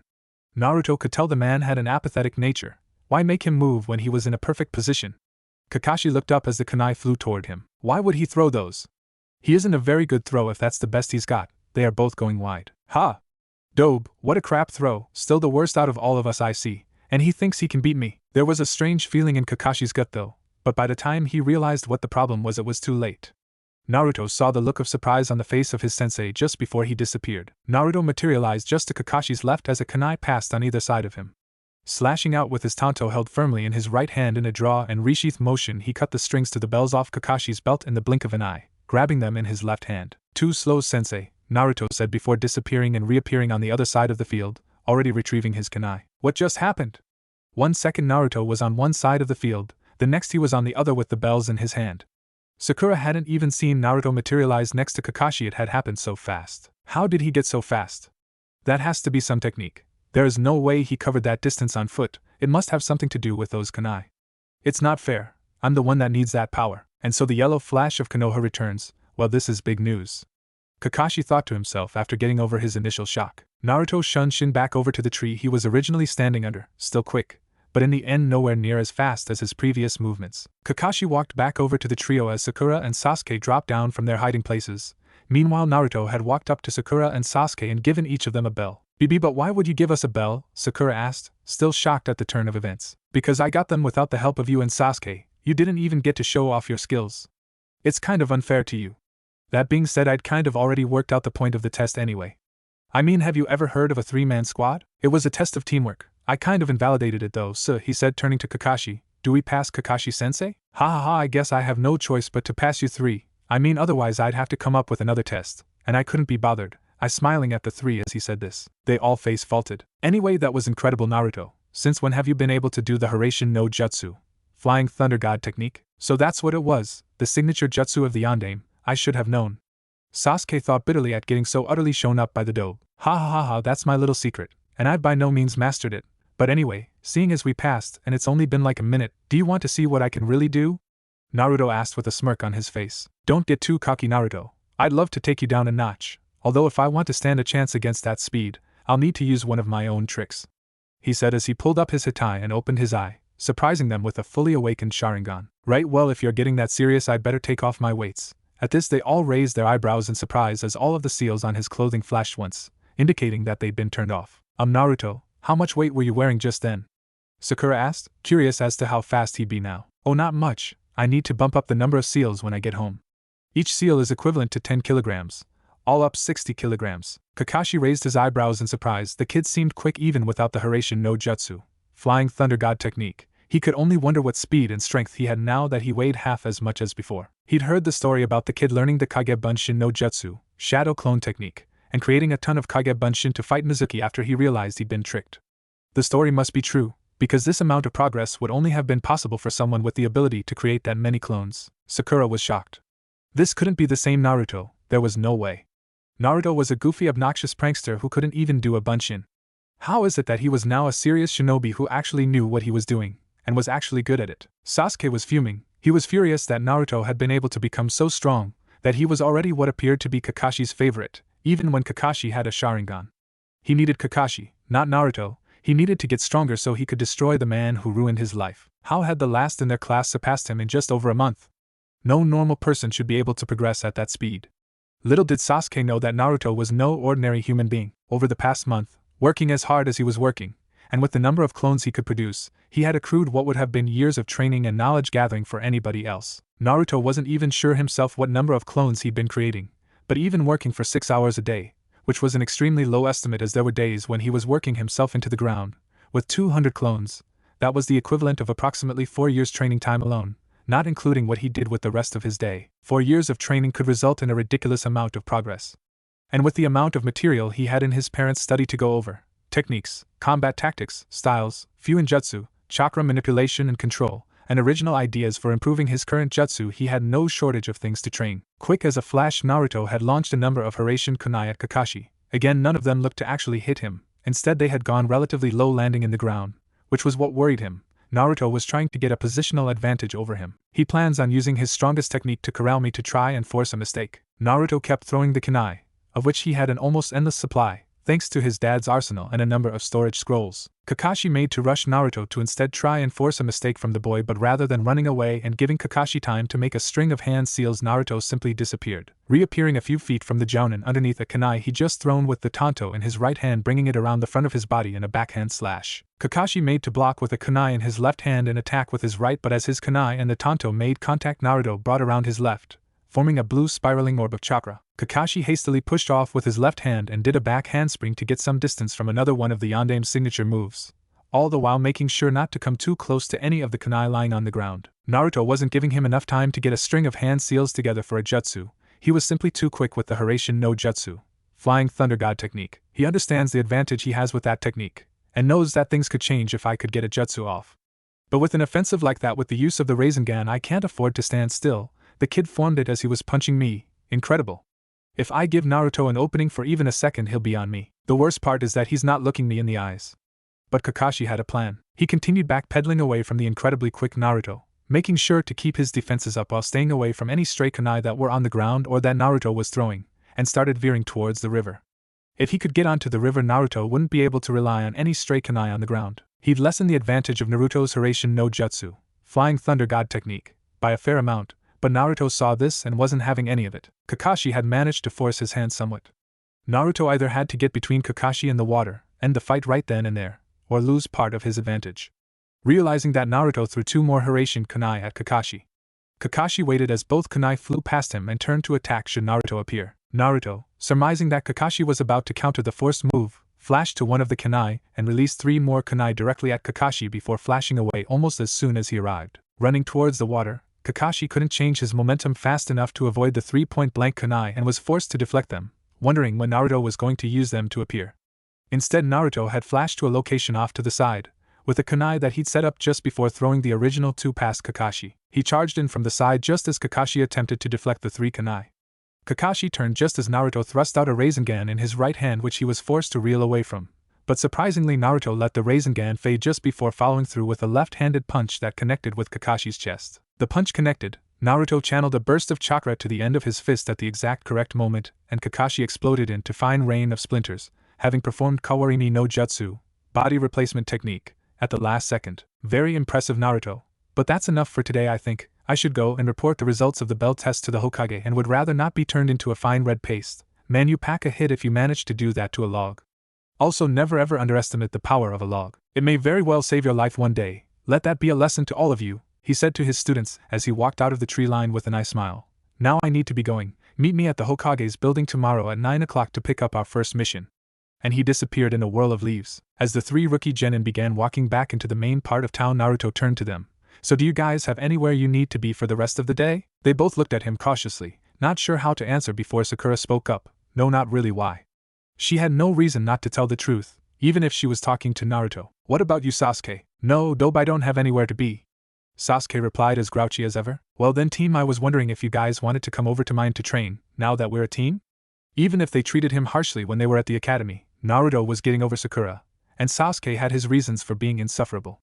They were on his team now, and if anything, Naruto wanted them to improve as much as he had. I guess. But how do you have room to train? Sakura was hesitant at first, but after seeing how Naruto performed during the test, she saw no harm in training with him. He might be able to help her get better. Sasuke was thinking the same, that maybe if he trained with Naruto he could learn the secrets to his rapid improvement. Well, I kind of inherited my parents' place when I was told who they were, so I have heaps of training room. It's where I've been the past month basically, improving my skills. Here, hold on. I don't feel like walking the rest of the way. I don't know about but Naruto had already grabbed both of them by the collars and flashed away. So your team passed then, Kakashi? Was it the Uchiha kid who did most of the work? Asuma asked when Kakashi appeared in the office of the Hokage. Only 3 jounin were present as only 3 teams had passed. Teams 7, 8, and 9. Kurenai stood there expectantly as she waited for Kakashi to answer. Actually, it was Naruto. He kind of invalidated the test. What? How do you invalidate the bell test? Kurenai was curious as to what a genin could do to ruin the test. Apart from telling the other genin the point of the test before it starts, Kakashi explained, which he didn't do, there is always getting both bells himself. Both Kurenai and Asuma burst out laughing. Good one, Kakashi. But seriously, how do you invalidate the test? Asuma roared after his bout of laughter. He wasn't kidding. Asuma, Kurenai, come see for yourself, Hiruzen said as he showed them his crystal ball. They both stood watching wide-eyed as the replay ended in seconds. What? But that's crazy. How does a genin move like that? Hiraishin no jutsu. If you hadn't worked it out already, he is the son of Yondaime. I don't know how he learned it, but it's incredible, Kakashi said, and if you think that's good, we had a real fight afterwards, to test his mettle against me. I used my Sharingan, and? Kurenai and Asuma both inquired. If I hadn't used Kowarimi no jutsu at the last second, at the very best I'd be in hospital, worst I'd be a stain on the ground. It might have turned out differently if the fight had started on my terms, but they started on his, and I didn't even have a chance to use a jutsu. Any of the techniques I might have been able to use that don't involve hand seals probably would have killed him. Show them, Hokage-sama. Kurenai and Asuma were both outright amazed at the fight a genin gave a high-level jounin who was using Sharingan. He hasn't even mastered the jutsu yet, but I can safely say that it would have been terrifying fighting the Yondaime. It didn't matter that I could see the kid, and see what he was doing. He was too quick for me to stop him. That, and he knew what I was trying to do by running to the water. The kid is easily high chunin level now, with just those 2 techniques and his knowledge of how to use them, and he's probably got even more tricks up his sleeve. I mean, he didn't even use shadow clones. Not to mention the power of that hit. I don't know how a kid his size hits that hard. He probably uses the same method Tsunade uses. Chakra manipulation, Hiruzen offered from his position behind the desk. If you look closely at the point of impact you can see a flash. That'd be a chakra burst. But didn't the academy say that his chakra control was horrible? Asuma didn't know how someone could improve their chakra control so easily in just a month. You forget that chakra manipulation and control can be practiced and improved over time. And with the number of clones Naruto can create, he has had the equivalent of all the time in the world to train over this past month, the Hokage added, as if settling the matter. Either way, it doesn't matter, he'll continue to improve in Team 7. Maybe it'll even positively affect Sasuke now that there is someone his age that is his better. They all nodded, knowing that Sasuke's current ideas of revenge were only going to ruin his life. We can only hope, Kakashi thought to himself as they were dismissed. If you feel like vomiting, take it outside, was the first thing out of Naruto's mouth when they arrived back in his living room. Sasuke seemed relatively fine, if a little unsettled, but Sakura had to quickly excuse herself as she went outside to get some air. You okay, Sakura-chan? After a couple of minutes she walked back inside looking much better. Yeah, I'm fine now, but man, that felt weird, Naruto. So how did you get so powerful all of a sudden? Huh, Sasuke asked obnoxiously. Yeah, Naruto, what did you do? I trained.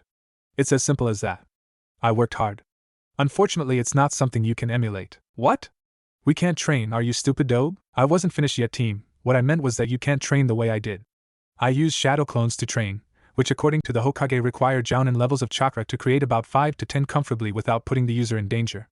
Each shadow clone passes on its memories to me, the original, so whatever they learn, I learn. The thing is, I've had a condition since I was born that has given me ridiculous amounts of chakra. So I can create a lot more. How many more, Naruto? Sakura asked curiously. I make upwards of 200 for training purposes. Naruto said casually. You learn 200 times faster? Sakura was shocked. That kind of learning rate was crazy. The things you could get done if you did things 200 times faster was phenomenal. So that explains why I improved so much over such a short time. I've been getting pretty bad headaches sometimes though.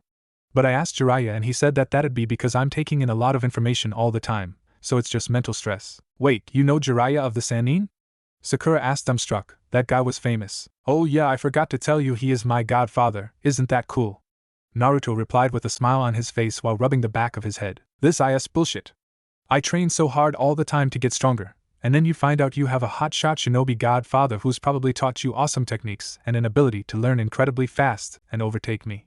I need to be the strongest to achieve my goal. Actually, Sasuke, Naruto said with his voice rising, he was starting to get sick of his attitude. Jiraiya has taught me one move so far. Everything else I've learned by myself. Even the Hiraishin no jutsu that you saw me using today, I learned that by myself. Okay. What's so important that you need to be better than everyone else, huh? Because there is only one reason I'll accept. Fine. I need to kill my brother. I need to avenge my clan. Sasuke screamed. They didn't understand. You don't know what it's like to lose everything. No, I don't. But I know what it's like to have nothing since day one. To live alone in fear of your life with only one person who will bother talking to you at all. To hope that whenever I went out as a child I wasn't mugged or killed. To live alone of the streets for a time because that was what it took to survive. For my whole life people have just ignored that I even exist, and the ones who didn't generally were people trying to hurt or kill me. People would just pretend that the poor orphan didn't exist. Do you know how hard that was for me, huh? Why do you think I acted out all the time? Because I wanted people to just acknowledge my existence. But then I found out why people hated me, and then I found out almost straight after that my father was responsible for it. I was angry, I was hurt, but I forgave my father because it was the only thing he could do. After seeing this house, and my nursery, my fucking nursery Sasuke, and seeing a happy photo of my family just before I was born, I knew exactly what I'd lost. I lost so much the day I was born. But I didn't wallow in self-pity. I didn't become lost in grief. I became driven to be the best that I can be in order to make my parents proud, to become a shinobi that the village will admire, and become strong so I can protect this village so what happened to my family won't happen to anybody else's. Sakura was standing near the door, tears falling down her face as she listened to Naruto's story, imagining all the times that she had been mean to him in the academy. She felt horrible, sick to her stomach that she was partly responsible for Naruto's misery. Sasuke was taken aback that someone had had it as rough, or in Naruto's case rougher than he had, although Sasuke would never admit it. Don't let grief and rage consume you, Sasuke. Do you think your parents would want you to seek revenge if it meant sacrificing yourself? TCH, was all Sasuke could say in response as he got up and walked to the door. Just what I thought, Naruto said to his back. Anyway, when you want to learn something come around and I'll try and teach you what I can. You are still in my team, he continued, his voice softening. Whatever, and with that he was gone. Sakura wasn't quite sure what to do. Did she follow Sasuke out, or stay with Naruto for now? Before she could come to a decision, Naruto had come to one for her. Come on, let's get some training done before the day is up, shall we? He said with a smile as he wiped the tears out of his eyes. Is all of what you said true, Naruto? Sakura asked as they walked outside to a training field. Every word of it. I had no reason to lie to Sasuke. Lying isn't going to turn him off the path he's on. Anyone could see that. Well, can I ask why it is people hate you then? She asked nervously, not sure how to tread across what she thought was thin ice. As annoying as Naruto was in the academy, she didn't know about why he was the way he was, and now he seemed to be a lot more tolerable. He was even a teammate, a strong teammate who was offering help. She couldn't not do the same for him if there was some way for her to help. I suppose you can, being on my team and all, but I'd like you to keep it a secret. I'm pretty sure our year doesn't know about it, but all the old people do. Do you know what the QB is? She nodded. Well, it wasn't destroyed, because it can't be destroyed. On the night of the attack 12 years ago, my father had to seal it inside of me in order to save the village. So it's right here in my belly. It's the reason I have such a large amount of chakra. And the reason people hate me. They don't see me when they look at me, they just see the killer fox that attacked the village. Sighing, he turned and created a number of clones that ran off and began training. That was horrible. Sakura couldn't believe that Naruto had had to live with such a burden and so much resentment for something he had no control over. It would have driven her insane if she was in his position. She was seeing the real Naruto today, the ninja that wouldn't quit no matter what, the ninja that would achieve his dream of becoming a great ninja that could protect those he loved or die trying. Not the obnoxious loud-mouthed orange ninja facade, but the true Naruto. I'm so sorry, Naruto-kun, she said as she pulled him into an unexpected hug. Well, this is nice. He thought as he looked down at the top of her head. It's okay, Sakura-chan, you had nothing to do with it, you didn't even know, he smiled down at her. But I was so mean to you. I can't believe you've had to deal with so much. Like I said, it's okay. I forgive you. It's nice to hear that you are sorry, but really I'm okay. Now let's get to training. Naruto created a massive number of clones once again, and had them get to work at training a great number of things. He then spent the rest of the afternoon teaching Sakura how to wall walk. She got it almost straight away. Apparently she had expert chakra control due to the small amount of chakra she had. He told her she'd have to work on improving that though if she was to get stronger, explaining that the chakra coils in the body can be expanded by using chakra more often. When she was adequate at walking on the trees, he got her to run up and down the trees to try giving her mild chakra exhaustion. When that wasn't working fast enough, he decided that some light sparring while hanging upside down would be good training. By dinner they were about both ready to hit the hay. Well, Sakura was. Naruto could have kept training, but neither of them had eaten. So Naruto cooked up some homemade pork ramen, took her by the hand and flashed away. Why do you have a Hiraishin kunai up here, Naruto? They were standing at the top of the Hokage monument lookout over the village. Sometimes when I'm taking a break I like to sit up here and look out over the village, knowing that one day I'll be their protector. They spent the evening sitting atop the monument looking out over Konoha, eating and talking about what lay ahead, and what he was going to get her to train on next. Thanks for today, Naruto-kun. It was great to actually learn something new since Academy, and you're a pretty good teacher. You make some mean ramen too, she said with a smile before she rushed home, worried about getting scolded by her parents. Apart from his disturbing encounter with Sasuke, Naruto could say he had a pretty great day just training with Sakura, even if she did get a little grumpy when she was having trouble sticking to the tree and paying attention to fighting him. He went to sleep with a smile on his face that night. Things in Konoha might finally start going his way. Over the next couple of months, Team 7 completed a variety of D-rank missions, the most annoying of which would have been the retrieval of a maniacal cat by the name of Tora had Naruto not been able to use Hiraishin no Jutsu, Flying Thunder God technique. Whenever they weren't doing missions, Sakura and Naruto were training, and they grew quite close over time. Naruto got the feeling that Sakura was still madly in love with Sasuke, but it was still nice to have another friend around. They only ever saw Sasuke during missions and any time there was team training, and he would disappear before Sakura even had a chance to try and track him down and spend time with him. After a few repeated attempts at finding him, she gave up and decided that she just have to spend as much time as she could with him on missions. She was improving rapidly now that she had Naruto to teach her. Kakashi really didn't do much with regards to teaching them techniques. Hell, he didn't even teach them much at all. He was more like their chaperone most of the time, just making sure they didn't get in trouble during a mission and keeping them in line. Sakura had mastered tree and water walking almost straight away. Naruto then started working on improving her taijutsu and chakra stores. This proved more difficult, but it paid off for her when Naruto taught her how to use chakra to add more power to her punches. He figured it didn't require excessive amounts of chakra, but still required precise chakra control, so it was the perfect way to give her a strength boost. Sakura was grateful for all the help she was receiving from Naruto. And it wasn't like she was hindering his progress. By the end of the first month of missions, Naruto had increased the weights on his clothing to 90 kilograms. Within 2 months they were at 120 kilograms, almost twice his body weight. He kept trying to increase his speed, trying to do justice to the legacy of the Yellow Flash. He was still learning as he trained Sakura, and this was displayed by his increasing mastery of Fuinjutsu. He was even working on elemental chakra, after having found from Jiraiya and the use of a special piece of paper that his affinity was wind. By the end of the 2 months he'd already worked out how to extend his blade through wind chakra manipulation, and had learned his share of wind ninjutsu to complement his skills. But it wasn't just Sakura and himself that were improving.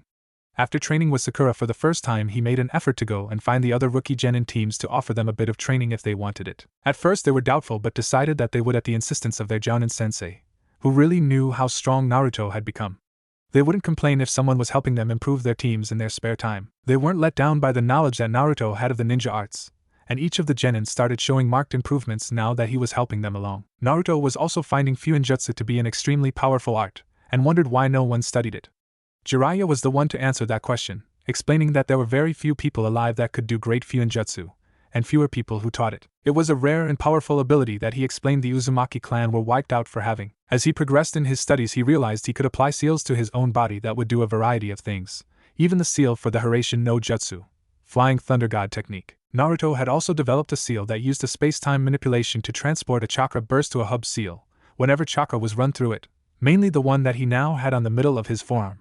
Every one of the rookie genin aside from Sasuke now had 2 seals in the middle of the inside of their forearms. Naruto had come to them with an idea and none of them had any objections. One of the seals was the chakra burst seal, the other was the Hiraishin seal. Now whenever any of them were in trouble they only needed to channel chakra into the seal to notify Naruto that they needed him. He could then use the Hiraishin no Jutsu, Flying Thunder God technique, to teleport straight to their location. He also used a failsafe that he engineered from his father's barrier seal. It stopped the seal from sending the burst of chakra if the chakra channeled through it wasn't the same as the person who the seal was applied to, stopping an ambush for him if they were captured. The first time that everyone had arrived at his clan compound for training, they were skeptical about what they could be taught by the supposed dead last of the academy. They'd only come because their sensei had recommended it. The 6 genin stood there as Naruto walked onto the training ground to greet them. Sakura had been training earlier that morning and stood looking confidently at her academy friends. Flashback. She didn't like how Naruto had started giving training to everyone. She might have been a touch jealous that she wasn't the only one getting special treatment now, but she did understand why he wanted to do it. They were all part of the same village, fighting to protect everyone and improve Konoha's standing. So why did our sensei say we come and train here with you whenever we had free time, huh? What's so special about you, Naruto? I could beat you easy, Kiba said obnoxiously from the lineup, Akamaru barking to reinforce his statement. Naruto had visited each team around a month ago, but this was the first time any of the 6 genin had visited at all. He guessed they'd been busy. I wouldn't be so sure, Kiba. There's something different about him now. Look, even the way Sakura's acting around him has changed. Shikamaru said in response, a thoughtful look plastered on his face. Akamaru was still barking defiantly, while the rest stood and watched as Naruto walked up to an upright log about 3 feet in diameter that he had his clones put into the training ground the night before. About 8 feet of it was sticking out of the ground. Kiba, come up to this and punch it as hard as you can for me, will you? Naruto challenged. Okay, I'll break that thing like the toothpick it is. His false bravado ringing through the air as he walked over to the log. He stood composing himself before charging at it, and launching what looked to be his strongest punch. His fist collided with it only for a cracking sound to be heard. Oh Kami, I think I almost broke my hand. Screaming as Naruto came over to inspect the damage. Well, that'd be log 1, Kiba 0, never underestimate the log, Kiba. And it looks like you only dislocated a finger. Give me your hand, he said, grabbing Kiba's hand quickly before the boy could object and popping the finger back in. Kami, that hurt almost as much. All the other genin could do was hang their heads in shame and facepalm at the stupidity of their friend. So what was the point of that demonstration, Naruto? To show how dumb Kiba is? Shika queried, getting a growl from both Kiba and Akamaru. I wasn't finished yet, smarty pants, Sakura. Please demonstrate the correct technique to breaking a log. Bahahaha, good one, Naruto. How is Sakura able to do it if I couldn't? That thing is as solid as a rock. By now the other genin thought Naruto was playing a joke, and started laughing, albeit not nearly as confidently as Kiba, with Hinata just looking shyly at Naruto. That was until Sakura walked straight up to the log and from a standing position punched it so hard that her fist went a foot into the front side and a cloud of splinters exploded from the back as the top of the log fell backwards onto the ground. Very well done, Sakura-chan. That, my friends, is how you correctly break a log. Although something as majestic as a log will never be kept down for long, they would have looked at him strangely if they weren't busy trying to pick their jaws up off the ground. Now who would like to start training? And with that they all raised their hands, still dumbstruck at what Sakura had been able to do. And flashback. Since then there was rarely a time when all of teams 8 and 9 were there together. Mostly it was 1 or 2 people showing up whenever they weren't busy with missions, family matters, or team training. Naruto thought it was great to finally have not only the respect of the other genin, but also their friendship, as they all grew closer as a group over time. Even Hinata started coming out of her shell a little bit as Naruto continued to train her. She still was a little bit funny, blushing all the time, but she no longer went completely red in the face when he touched her arm or gave her a pat on the back, and she'd finally gotten used to him complimenting her. Jiraiya stopped in every now and again to check on Naruto's progress, and was still amazed at what the kid was able to do, not that he'd ever tell him. Whenever Jiraiya visited he would train him to get better with the toad summons, and they would occasionally do battle. He even showed him how to use a toad summon to create a stronger attack, by combining 2 jutsu. When the time came for their first C-rank mission, Naruto and Sakura were ready. Naruto couldn't comment on Sasuke's progress though, as he'd never seen much from him during team trainings and their D-rank missions. But the boy had been looking even more unsettled than usual since his argument with Naruto. As Kakashi and his team exited the village of Konoha with a bridge builder named Tazuna, he could only hope that they were ready for anything. As they walked down the road leading away from the village, Kakashi could only marvel at the way his team had changed. Sakura was much less enamored with Sasuke, which he took for a good thing. He couldn't have her getting distracted partway through a mission. What Kakashi didn't know was that it was because of Naruto. Flashback. A week after their first mission. Sakura, you have to stop chasing Sasuke. She had just turned up to training with Naruto late, once again because of a hunt for Sasuke, who had unsurprisingly eluded her. She had no idea where he kept going. Why? You want me to date you, do you? Sorry, well, it's not going to happen, she said spitefully, thinking of Sasuke, then realizing that it sounded a bit harsh and she blushed, feeling rather bad. She was surprised when Naruto just laughed. Ha ha ha, actually no, I want you to stop going after Sasuke for yourself. You do realize it is hindering your ability to become the shinobi that you have the potential to be. This infatuation with Sasuke, going out of your way to do what you think will make him happy, it is putting you at a disadvantage to every other shinobi who is focused on being a shinobi and staying alive. Start eating properly, start training properly, and start being a shinobi, Sakura-chan. I don't want you to date me if you really don't like me. I'm past that. I decided to put aside my feelings for you and get stronger for the sake of myself and everyone around me. If I was always so focused on you, I wouldn't be able to focus on progressing myself. At this she was shocked. Had Naruto really done that? It would explain why she hadn't had any unwanted advances from him. Probably why she felt a lot more comfortable around him. But that might have just been the whole teaching thing. Easy for you to say, I love Sasuke, and I need to make him happy. Sakura, right now there is only one thing that would make Sasuke happy, and there is no way that you can give it to him. He will just keep taking everything you give him and more. Your time, your affection, your progress, and he won't give anything in return. For once, put your own well-being ahead of his. Look out for yourself for a change. That couldn't be true, not her Sasuke. The more she thought about it though, the more she realized it was true. And she hated that Naruto had pointed it out. For now she'd focus on herself. But I won't forget you, Sasuke, she promised. Naruto was glad to see that since then Sakura had stopped hunting after Sasuke and focused much harder on progressing herself. She was still crazy about him at team trainings, but her improvement was indicative of her choice. And flashback. Not only that, but Sakura also seemed to be getting much stronger, and it was probably thanks to Naruto. The academy teachers really didn't give that kid enough credit.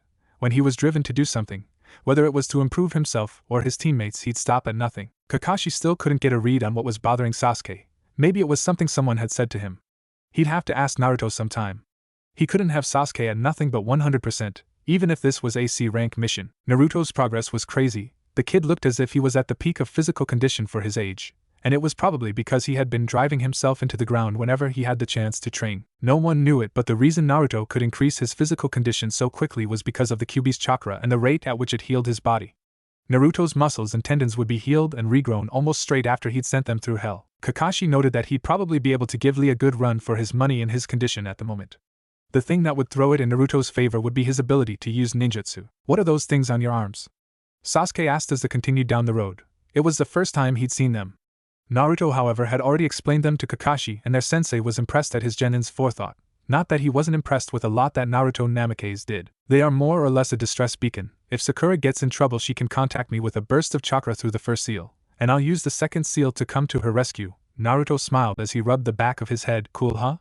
Do you want one? TCH, why would I ever want your help, Dobe? You just get in my way. That kid's pride is going to get him killed. Hell, it might even get his teammates hurt. Something needs to be done about it, Kakashi thought as he shook his head. None of them were impressed with Sasuke's comment. Naruto was still annoyed that Sasuke was still turning down any help he offered, and Sakura was once again forced to doubt Sasuke, only to shrug it off on the fact that Sasuke had had to deal with so much in his life. Then why isn't Naruto like Sasuke? He's had it even worse, a voice said in the back of her head in contradiction. What's with the superiority complex, Sasuke? I mean, I know all Uchihas have a stick up their ass, but am I going to have to break you, or will you still not accept my help even when it's blatantly clear that I'm a better shinobi? Naruto's reply was a bit much, but Sasuke's attitude was constantly wearing down his patience. Sasuke's merely gave him the patented Uchiha glare number 21. You tell him, Naruto. Sakura's inner personality screamed. Sakura was at odds with herself. Aren't we supposed to defend Sasuke? What are you doing? Come on, I know we love the guy, but that was a dick move. Guys, enough. This is no way to act in front of a client or on a mission. Focus. They all turned to look back towards Kakashi at this before moving on. They continued in silence until they passed a small puddle on the side of the road. Kakashi was glad to see Sakura slowly move her hand to the chakra pulse seal and notify Naruto that something was off. He gave a nod that he had noticed the subtle genjutsu as well. Kakashi watched as they slowly shifted into better stances in case they came under attack. He noted that the Uchiha genius was the only one to not question why there was a sizable puddle to the side of the road when it hadn't been raining at all that day. Kakashi sighed. Well, at least two of them were paying attention. Sasuke must be too busy brooding. We are going to need to have a long sit down. Sasuke turned when he heard the clash of kunai. Sakura and Naruto were both engaged with a ninja. Naruto had his tanto out while Sakura had a regular kunai. The enemies were wearing a metal gauntlet that had a chain running between the two. It looked like it could be used for deadly coordination attacks as the chain had razor-sharp edges. Kakashi was nowhere to be seen and Sasuke was shocked that their sensei could abandon them. That chain could cause us some issues, Naruto thought, coming to the conclusion that Kakashi would have seen the genjutsu and decided to test them. Quickly pushing off his attacker with surprising strength, he spun to the side, channeling wind chakra through his blade and cut straight through one of the links in the chain, rendering it useless. The other ninja saw what happened and released it so it wouldn't get in his way. Naruto followed up with a series of swift sword strikes that had the ninja retreating, blocking each of the strikes desperately, caught off guard by the small kid's speed. He finished with an overhead strike, forcing the ninja to move to block with the side of his gauntlet. As the blade connected, Naruto channeled a large amount of wind chakra into the blade, honing it to an edge as best he could. The metal of the gauntlet parted like butter before the reinforced attack, severing the ninja's hand at the wrist. Gozu! The other ninja yelled, distracted by his partner's screams. Sakura quickly stepped inside his guard and landed a fight-finishing punch on the shinobi's chest. They all heard ribs breaking as he flew off the end of her fist. Naruto dropped into a low sweep, knocking Gozu's legs out from beneath him, while he simultaneously created a clone that appeared above him, knee driving the missing nin into the ground as he fell. Needless to say, after the short encounter, neither of the shinobi were able to move. Well done, you two, that was very impressive. Naruto, how long have you been able to manipulate wind chakra like that? Kakashi appeared in a shunshin behind Sakura and Naruto. I've been training it for a while, ever since I found out from Erosenin that I was a wind type. Hadn't tried it out on anything steel before though. Pretty cool, huh? You just keep getting more and more surprising, Naruto. And Sakura too. She didn't even flinch when they appeared out of the water. Sasuke quickly hid his shock at the scene and turned, continuing down the road as if nothing happened, and stood against a tree while Naruto created 2 shadow clones and stripped the 2 men of anything useful. When they were done, they picked up the 2 men and dematerialized, took them back to village, saved someone coming and picking them up. Naruto informed the jounin that had raised his eye at Naruto's clones disappearing. Now, Kakashi turned on Tazuna. Would you care to explain why we were just attacked by 2 missing nin, the demon brothers to be more precise? What haven't you told us? Yeah, old man, having 2 missing nin attack us isn't the norm of a C rank. If we weren't on the ball, we might have almost gotten killed. We could have frozen up like Sasuke team over there. Within seconds, Sakura's Sasuke defenses kicked in, and he had a fist slammed into the top of his head. What did you do that for? Your hits actually hurt. Yeah, what did you do that for? He was right. Gah, I don't even know anymore, Sakura thought as she walked up to a tree and in her bout of inner turmoil head butted it so hard that it left a sizable impression. Maybe that big forehead is good for something. TCH, not like you're good for anything else. Sasuke was at the point of taking low blows and trying to get his confidence up after seeing Sakura and Naruto floor those 2 ninja. Kakashi was reminded of someone eerily familiar as she stormed over to Sasuke in her blind anger and hit him square in the jaw, sending him flying further down the road. Almost as soon as she did this, she screamed after him, checking to see if he was okay and professing her love for him. Women, huh? The remaining spectators chorused. I heard that. I'm coming for you 3 next. Naruto balked and disappeared in a shunshin. Kakashi looked a little wary but was still laughing at the way Naruto disappeared. Way to act manly, Naruto. Ha, running from a girl. You don't understand. I taught her how to hit like Tsunade. A voice could be heard echoing through the forest. Naruto knew who Tsunade was after going through his library and talking to Jiraiya about the Sannin. She was the inspiration for using his chakra to greatly improve the impact behind his hits. This time it was Kakashi's turn to balk as he disappeared. Sorry, Tazuna, but you shouldn't make derogatory comments about women. It was him, Sakura. It was all him. Another voice echoed from Kakashi's hiding place in the forest. Oh, shut up, you cowards. Don't we have a mission to get back to? Sakura seemed to have calmed down a little after hitting Sasuke in her rage, and they all decided to gather around Tazuna. Well, the old man quickly began, horrified after the strange scene that had played out, and afraid of what would happen if he didn't tell them what they wanted to know. He continued to spill the beans on everything that had happened to the Land of Waves since Gato started taking over. Gato's likely hired more ninja. Are you sure you want to continue, team? We could send for reinforcements. We haven't been training for nothing, Kakashi-sensei. I don't want to waste manpower for something that could be handled by ourselves. It wouldn't give our team a very good reputation, you know what I mean? Yeah, Naruto-kun is right, we should keep going, what the dobe said. I guess it's settled then. Let's go, we need to make up some time. It wasn't long until they noticed a mist creeping in around their feet. Before long it was so thick that it was hard to even see. Okay, this is ridiculous. Naruto performed a series of hand seals before Futon, Daitapa, wind release, great Breatho. A huge gust of air burst forth from his hand and cleared the fog in front of them, revealing the cause to be a man with a massive cleaver-like blade casually strolling toward them. It wasn't long before the mist began to settle back into its previous position, shrouding their vision. Well, that didn't do moo. Everyone protect Tazuna. And it didn't do much because that's duck. Everyone hit the floor just quickly enough to avoid being scalped by the huge iron blade that swung over their heads. There hadn't even been a warning as to its approach. Our opponent is the demon of the hidden mist's bosom emoji. Stay alert. And with that he disappeared in a blur. And that's why Kakashi is our sensei. That would have cut me in half. Naruto thought, actually worried about the outcome of this fight. This guy was obviously not a pushover, and the killing intent washing them over wasn't doing him any favors. No, he couldn't let it overcome him and his teammates. Fear would get him killed. He resolved himself to never back down.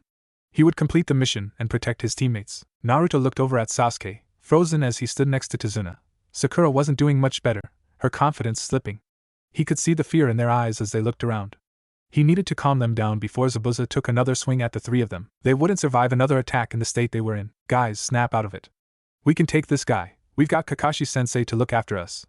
Keep focused on the mission. He barely kept his voice from shaking as he quietly tried to get them to focus. They could hear clashes coming from all sides. No doubt Kakashi trying to keep Zabuza at bay. Let's get out of here. We need to keep Tazuna safe. Naruto needed to get out of this mist. Sure, he could escape danger if he knew it was coming.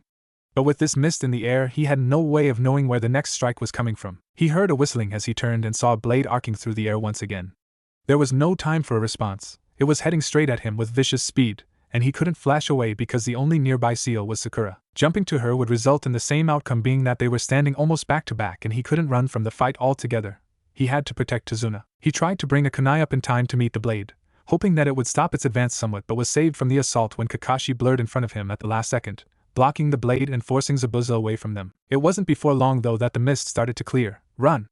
Kakashi was yelling at his team, having been trapped within a water prison. Zabuza obviously didn't consider the genin enough of a challenge to warrant the continued use of Kirigakure no Jutsu, hiding in the mist technique. Tazuna won't survive this, Kakashi. Zabuza glared at the 3 genin as a water clone emerged from the water. What can 3 genin do against one of my clones? Run along and leave that old man to me and I might be inclined to spare you. Tazuna is as good as dead. Zabuza was elated that it had been so easy to capture Kakashi and complete his mission. If you think it'll be so easy to get past us, think again. Naruto was trying to get everyone's confidence up.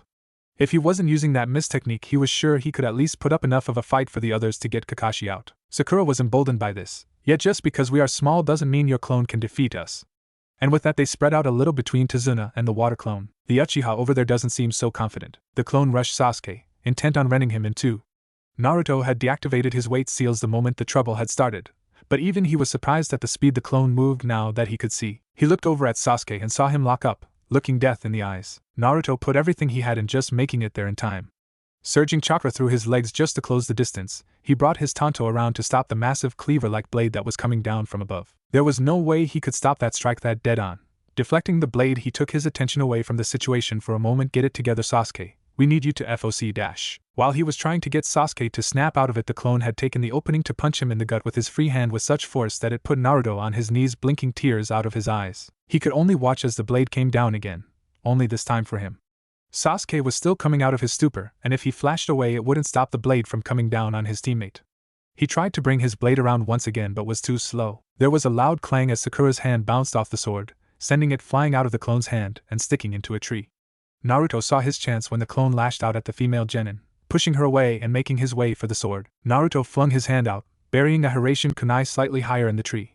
While doing so he took a few steps forward from his crouching position as he stood up and gained momentum. The clone never saw it coming.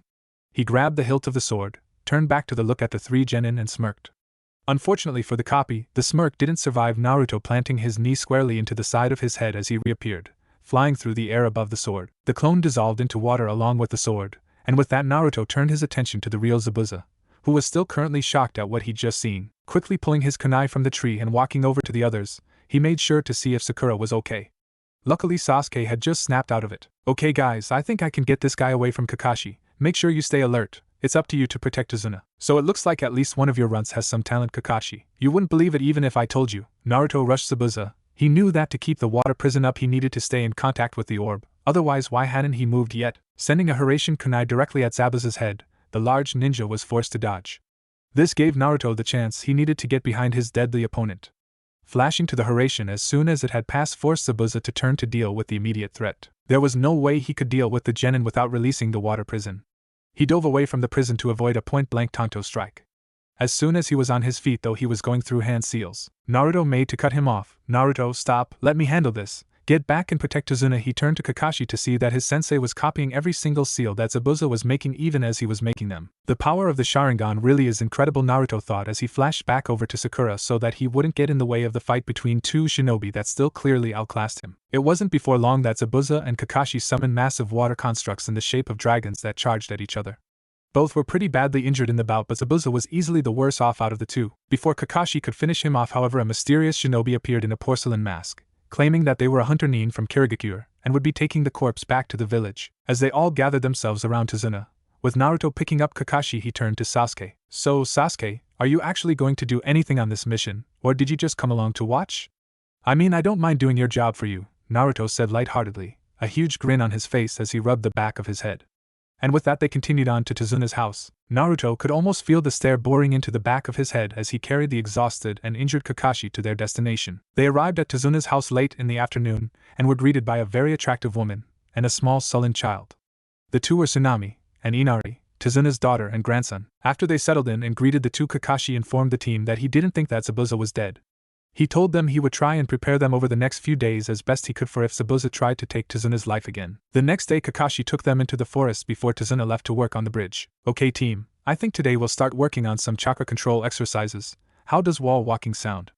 Kakashi inquired to the group, ready to teach them something he thought would amaze them, not having seen Sakura or Naruto have to use it during team trainings. He'd figured that Naruto could do it, but he thought at least that Sakura might not know how.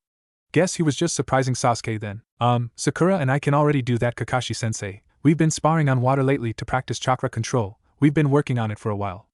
Sakura just nodded in agreement as Naruto deflated their teacher. Well, that's a bummer. His whole training plan was shot. Guess he'd need to think of something else to teach them. Yeah right, Dobe, as if. How could you do something like that without Kakashi-sensei teaching you? Sasuke still didn't believe that Naruto could do the things he claimed, even after everything he'd seen. In response, Naruto just looked at him blankly as he proceeded to jump towards a tree and stick to the side of it. It's called reading a book, Sasuke, and teaching yourself, Sakura tried to explain to the moody teen. You really didn't think I'd be able to Hiraishin without the rudimentary chakra control it takes to walk up a tree, did you? Well, it can't be that hard if you can do it. Sasuke proceeded to sprint at the tree in his confidence. He made it a few steps due to his momentum before he fell harshly back onto the ground. It's not that simple, Sasuke. Try channeling your chakra to your feet for start. Shut up, Sakura. I don't need any help from a pathetic fangirl. And the dead last of the academy, Sasuke spat, furious that he was still playing catch-up with Naruto and Sakura. How had they improved so much? Sakura was hurt. She began to tear up as Naruto walked down the tree and took her to the side. Sasuke was being even nastier than usual. What did she do wrong? Let's go train somewhere else, Sakura. We wouldn't want to get in the big shot's way, Naruto said as he put an arm around her shoulder and began walking with her further into the forest. I don't have anything specific to train you guys, so you just do what you normally would. You, Sasuke, you can practice while walking, and you'd be wise to listen to Naruto and Sakura once in a while. They know what they are doing. I won't. If I accept their help, then how will I ever be strong enough to take revenge by myself? Well, what they said was true, Sasuke. Channel chakra to the soles of your feet to stick to a surface. I'll leave a clone to watch you guys. I have to go protect Tazuna now. Kakashi disappeared in a swirl of leaves. Over with Naruto, Sakura was crying. What did I do, Naruto-kun? Sasuke had been even coarser with her and the others since the encounter with the demon brothers. You didn't do anything, Sakura-chan. He's jealous of what we can do, and he thinks that he can be just as strong without anyone's help.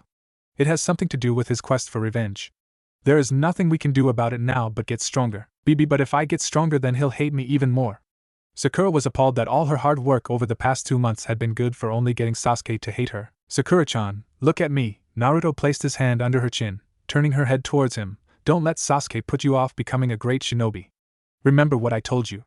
We will make him realize that to be the greatest we can be means we sometimes have to get help from others. Now let's start our training for the day, okay? He got a nod from the distraught Genin, and they both fell into sparring. But her spirit just wasn't in it, so he called it a day on that idea. Instead, they both sat, trying to get a number of leaves to stick to different parts of their body. Naruto had created a large number of clones to go, and practiced trying to cut into trees with wind chakra. As much as he had improved since the academy, Naruto still had a lot of work to do with his chakra manipulation. He had improved, that was evident, and the result of that was his ability to perform jutsu like the Hiraishin no Jutsu, Flying Thunder God technique, and the Rasengan, Spiraling Orb. But his chakra control wasn't perfect, so he was using way too much chakra than he should, hence why he was sitting with Sakura as they practiced that particular facet of their chakra control. They trained the rest of the day, and went inside to have dinner. As they were sitting at the table, Inari glaring at the 4 shinobi, Kakashi turned to his students. So Sasuke, you should keep up with that training tomorrow. Maybe Sakura or Naruto might give you a few pointers. TCH, whatever. Naruto could feel the patented Uchiha glare number 24 boring into the top of his head as he looked at his dinner. And Sakura, Naruto, what did you end up training today? Nothing much, sensei. We just worked on getting better chakra control. We'll probably start working on techniques tomorrow. Naruto had to finish a mouthful of food before responding with a smile. Okay, that's it. Dobe, outside right now. Sasuke stood up from his position at the table and walked toward the door. What do you want, Sasuke? I want to fight you, he said coolly before crossing the threshold. As Naruto got up to follow him, Kakashi grabbed his arm. Are you sure this is a good idea? I need to teach him a lesson, sensei. He won't learn it any other way. Don't worry though. I won't beat him up too bad. As he got to the door, he turned back. Actually, I have an even better idea. Sakura-chan, come with me, please. Knowing to trust in Naruto by now, she got up and walked with him outside, leaving Kakashi to follow, lest he let one of his students get injured while he wasn't keeping an eye on them. Sasuke was standing outside in a fighting stance ready to face off with Naruto. He was sorely disappointed when Naruto pushed Sakura forward instead. What's the meaning of this, Dobe? Yeah, what are you trying to do? Sakura said, turning back to her friend and sensei. Apparently Sasuke is having difficulty grasping that sometimes you need the help of the people that care about you in order to improve. So I thought I'd prove it to him by having him face off with someone he could have sleepwalked through 2 months ago, but who is now a bona fide Uchiha ass-kicking machine. Namely you, he grinned, and pointed at Sakura as she stood there white in the face. But I can't her. Sakura-chan, Naruto beckoned her close and lowered his voice. You have to do this for Sasuke. Don't hold back, even though you feel the way you do. Beat him, and show him what accepting someone's help can do for you. It's the only way he'll listen to reason. Do it to help him. And don't hold back. I know he won't. Sakura turned back to her crush. She knew what she had to do. She had to help Sasuke. You can't be serious though. Don't underestimate her, Sasuke team. Now you wanted to fight. Well, fight. Sakura was the first to make a move, rushing to within striking range with a much improved speed over the old Academy Sakura. As they engaged in a small taijutsu exchange, Kakashi leaned over to Naruto. You really think she can take Sasuke? She may not look it, but she's improved a lot. Sure, her taijutsu may not be up to scratch against Sasuke, but she has great chakra control. I asked Jiraiya if he might teach her some rudimentary earth-style techniques, as earth is the element she has an affinity with. He could only show her the basics, but we've been working on them since. This will be close, I think. Sasuke has too much confidence in himself, that or denial, but either way it'll work to Sakura's advantage, Naruto responded in a low voice. The two fighting genin broke apart for a second before Sakura sought cover in the tree line that ran almost up to the back of the house. Sasuke went to follow but was soon forced to stop as 5 Sakuras appeared from behind the nearest tree, all brandishing kunai ready to throw. He quickly went to strike each of them, only to have them fade away as he got close. So where's the real one? Looking around, all Sasuke could see was trees. The next thing he knew, he was face first on the ground. The real Sakura had dropped onto him from above, after having created the clones and run straight up the other side of the tree. Sasuke was angry that a pathetic whiny girl had jumped him. Spinning up from the ground, he knocked her off him, and she rolled away. As he stood up, Kakashi's eyes widened as he went through a series of hand seals. They went even wider when Naruto put his hand across to stop him from doing anything. Sasuke finished his seals and inhaled deeply. Katan, Gokaku no Jutsu, Fire Release, Great Fireball Technique. Sakura's was shocked at the technique Sasuke would use against her but responded accordingly. She went through a quick series of hand seals: Doton, Doria Hiki, Earth Release, Earth Style Wall. Before the oversized fireball could do her any harm, a solid wall of earth projected up out of the ground, protecting her from the blast. What Sasuke didn't see from his side of the blast, through the smoke and rubble, was Sakura perform another jutsu. When the area cleared, she was completely gone. He saw the wall come up, so he knew she hadn't been killed, or burnt to ashes. He knew his fireball technique wasn't that strong yet anyway. So where was she? Where did she go? Before long his question was answered as he stood warily waiting for her to show her face. He never expected for her hands to shoot out of the ground and latch around his ankles. What was even more surprising was when the earth beneath his feet softened and he was pulled into the ground up to his shoulders. With just his arms, head and a fraction of his torso above the ground, he couldn't attack her when she resurfaced next to Naruto and Kakashi, looking a little exhausted. What the hell was that? Sasuke was again enraged that he'd been outdone by Sakura. That was the Doton, Mogirigaku no Jutsu, hiding like a mole technique. Pretty cool, huh? She was happy that she'd been able to defeat Sasuke. It meant that she really was improving a great deal as a shinobi. She turned to Naruto. Wow, that really took it out of me. Guess I still need to keep up training my chakra reserves. You bet, Sakura. Now, he said as he walked over to Sasuke, who was still trying to pull himself out of the now rock-solid ground, and pointed to Sakura. That is what happens when you let people who care about you help you, Sasuke. You improve. You have to be able to accept help from those closest to you if you want to be the best that you can be. Would you even care if any of us were to die on this mission right now, Sasuke? Because we all would. Apart from letting people who care about us help us, we care about them too. We draw our strength from wanting to protect them. And none of us would let anything happen to each other if we were alive to do something about it. Sakura was able to do what she just did because of her drive to try and help you, Sasuke, to protect you from yourself, from your pride. To show you that you sometimes need to let others help you. Maybe one day you'll realize that true strength doesn't come from hatred and a mission of revenge, but the drive to protect those that are precious to you. He took everyone that was precious to me. Sasuke screamed from his position in the ground. I lost everyone that would have been precious to me, Sasuke, yet I've found precious people in my life. My team, my friends, my village even. They are all things that I draw strength from in my mission to be the best that I can be. We are all waiting for you to see that, Sasuke. Sasuke, Kakashi was concerned for his student. This revenge you seek won't make you happy. Be better than the man that killed your family. Make your own life for yourself, set yourself down a different path. Because the path you are on is the one that he wants you on. Don't give your brother that satisfaction, Sasuke. Sasuke-kun, we all care for you. Even Naruto, otherwise he would never have offered to help you and wouldn't be trying to help you now. Can't you realize that you are precious to us? I want to become a shinobi that would make my parents proud. Don't you want to as well? Naruto looked down at the struggling genin who had tears in his eyes and walked away into the forest to lie down. He didn't feel like going back inside. After what had just transpired, he needed to relax. Sakura pulled Sasuke out of the ground and after getting a glare that told her he wanted to be alone left after Naruto. Sasuke walked over to a tree, sitting down beneath it with his head in his hands, trying to blink away the tears that were just now starting to pour down his face. Could it be true? Everything they said seemed to make sense, and it was this fact that had Sasuke in tears of both sorrow and anger. What would happen if he decided to accept their help? What would happen if he continued in his quest for revenge? Sasuke sat, inner turmoil on display for Kakashi as he wept. His sensei just took a seat against a nearby tree and waited with his eyes closed as his student tried to work everything out. I really hope you can see the truth of our words, Sasuke, I really do. The next time Sasuke looked up, tears were pouring from a pair of blood-red eyes. Did we really do the right thing, Naruto-kun? Sakura asked as they walked through the woods. We did the only thing we could, Sakura-chan, and we have to keep trying until he realizes what is wrong. Putting an arm the distraught girl and giving her a one-armed hug, he continued. You fought great out there tonight, by the way. It was great to see how much you've improved. Thanks, Naruto-kun. She hugged him back before they settled down in a small clearing and lay down, looking up at the stars. I really hope that we get through to him, Naruto-kun. So do I, Sakura-chan. They lay watching the stars for a while before Sakura got back up to head to the house and a comfortable bed. Good night, Sakura-chan, Naruto said from his position on the ground. I think I'm going to lay here for a bit longer. Good night, Naruto-kun. Thank you for everything. When Naruto awoke the next morning, he was greeted with a sight he hadn't expected to see. There was a beautiful female ninja strolling across the field toward him. He knew she was a ninja from the fact that she was making almost no sound as she walked. Ninja had a habit of doing that wherever they went, civilians, not so much. Tensing when she saw him open his eyes, she flicked a saban into her hand. I know you're a shinobi, Naruto said, but I don't want to fight you. How can I trust you? Her sweet voice drifted over to him. From the looks of it, you could have killed me from a distance with that saban while I slept. You didn't, so I'm going to give you the benefit of the doubt. Now that I'm awake, however, you'd be hard-pressed to actually kill me anyway. What's your name? Because I'm Uzumaki Naruto. He had a sheepish grin on his face, and yawned, his hand rubbing the back of his head. Haku was unsure of what to do. She could have killed him while he slept, but that just hadn't felt right. He had looked so peaceful from where she was standing. He didn't seem threatening now that he was awake, so she guessed she could go along with it, as long as she got these supplies back to Zabuza. I'm Haku. So what are you out here gathering herbs for, Haku?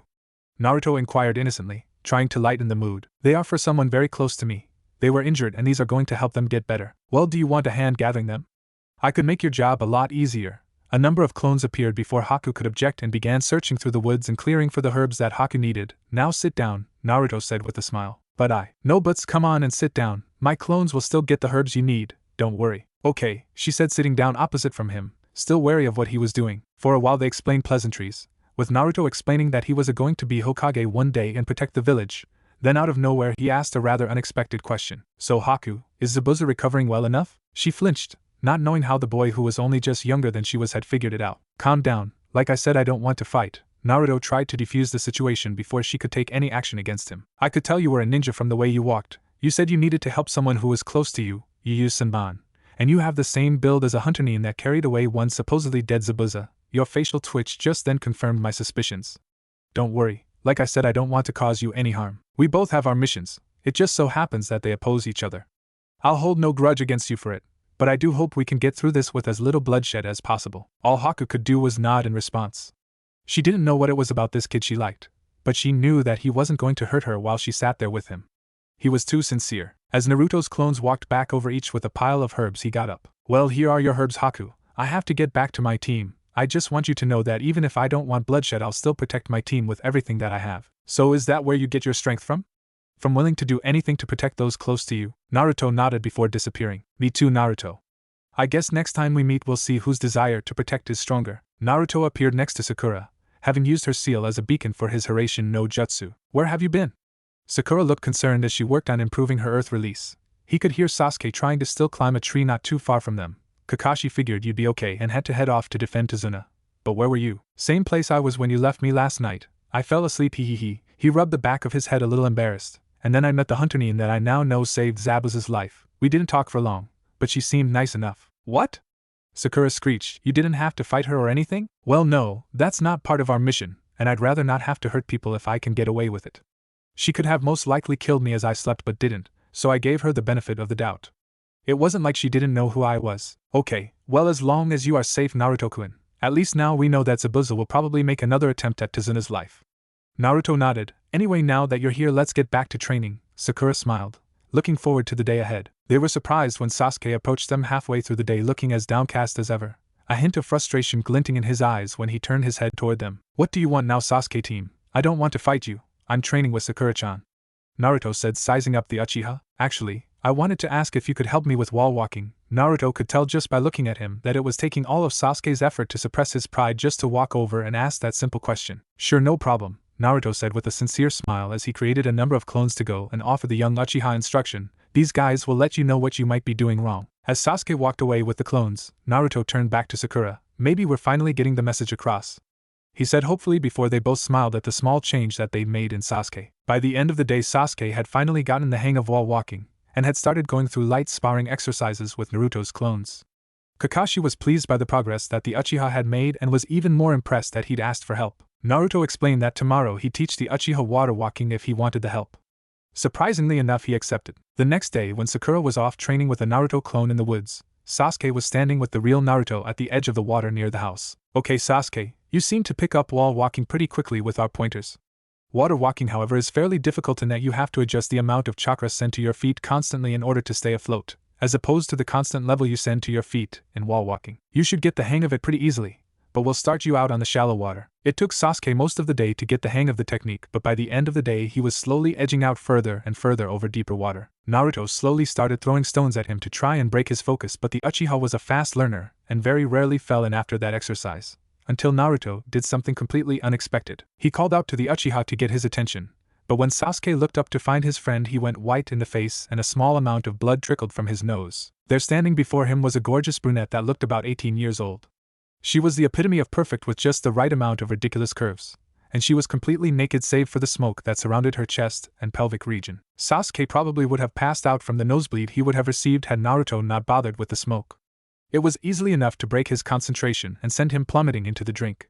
When he resurfaced, Naruto was unrolling around in his original form in a laughing fit. Over in the trees, Kakashi's hidden shadow clone had passed out on the ground from lack of blood and dispelled. On the bridge, everyone was quite confused as to why the Konoha Jounin had rocketed down the length of the bridge with a torrent of blood pouring from his nose and proceeded to pass out from blood loss. Sasuke couldn't help but smile at the tactic employed by his teammate, even if it had gotten him soaking wet. You're such a pervert, Dobe. How am I the pervert, Sasuke team? You're the one that got the nosebleed. Bahahaha. Naruto was trying to talk in between fits of laughter. How could anyone but a pervert come up with that move? Naruto could see his logic, but it only made him laugh harder. What was even better was that Sasuke seemed to be genuinely smiling for once. Okay, enough joking around. Get back to throwing rocks at me, Sasuke said as he slowly and steadily pulled himself out of the water. Okay, Sasuke-kun, a soft female voice echoed across the water as the now brunette sex bomb started throwing rocks at the genin, and it wasn't long before all the smoke had cleared. Needless to say, Sasuke had never had a stranger training session. Jumping across the top of the water while dodging rocks with a constant stream of blood streaming down his face. The fact he wasn't falling in this time was the only consolation he could give himself. It was all fun and games until Sakura arrived back on the shore and saw what was happening. She spent the next half an hour chasing Naruto around trying to beat the living daylights out of him, while Sasuke just laughed at the scene. When she realized she couldn't catch Naruto-kun, she stormed out onto the water and started chasing Sasuke. Why was her Sasuke-kun a pervert? The nosebleed hadn't gone unnoticed. Over the next few days, Naruto, Sasuke, and Sakura bonded more as a team, Sasuke slowly getting over some of his hang-ups. They worked on team combinations using their jutsu. Naruto and Sasuke even tried to combine their flame and wind techniques Futon, Daitapa, wind release, great breako, and Katon, Gokaki no jutsu, fire release, great fireball technique, to destructive effect, both agreeing that they would only use that combination on someone they really hated. Its destructive power was easily enough to incinerate a small portion of the forest when they used it. One night as they were sitting at the table, Inari had finally had enough. He hated these ninja and told them that what they were trying was futile and that they should give up. A short yet fiery retort from Naruto about how little respect for quitters he had and how he and Sasuke were still going strong after everything they'd been through shut the kid up as he ran outside. Sorry, Kakashi, but it needed to be said. He stood and went upstairs to sleep. They trained throughout the week, preparing for the attack they knew was going to come now that they knew Zabuza was alive. As the week progressed, they knew Zabuza would be gaining strength. For this reason, Kakashi started taking Sakura with him to help protect the bridge. That way they could all be on the scene in seconds thanks to Naruto's Hiraishin no Jutsu. And so one morning as Naruto and Sasuke trained outside the small house, Naruto felt the familiar chakra pulse in his arm. He turned to Sasuke. Looks like they need us on the bridge, Sasuke team. Well, get us over there. Naruto created a few clones before walking over to Sasuke. Guys, keep Tsunami and Inari safe, and don't let them out of your sight. Gato might have men come after them, and with that Sasuke and Naruto disappeared. When they appeared on the bridge, they couldn't see 5 feet in the thick mist.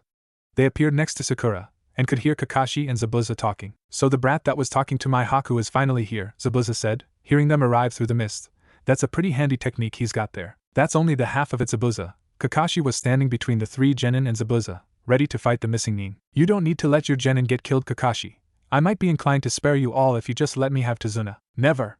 Naruto wasn't going to fail his mission. He liked the old man, as much of a drunk as he was. Your funeral, kid Haku. Take care of Tazuna. Naruto could barely see what was in front of him, but at the last second he saw movement in the mist and managed to bring a Hiraishin kunai up in time to deflect the Senbon that was heading straight for the old man. Guys, we need to get out of this mist. Naruto urged his team backwards toward the completed end of the bridge, trying to catch a glimpse of his opponent. Haku made a few attempts to stop them but was thwarted by the three as they protected the bridge builder.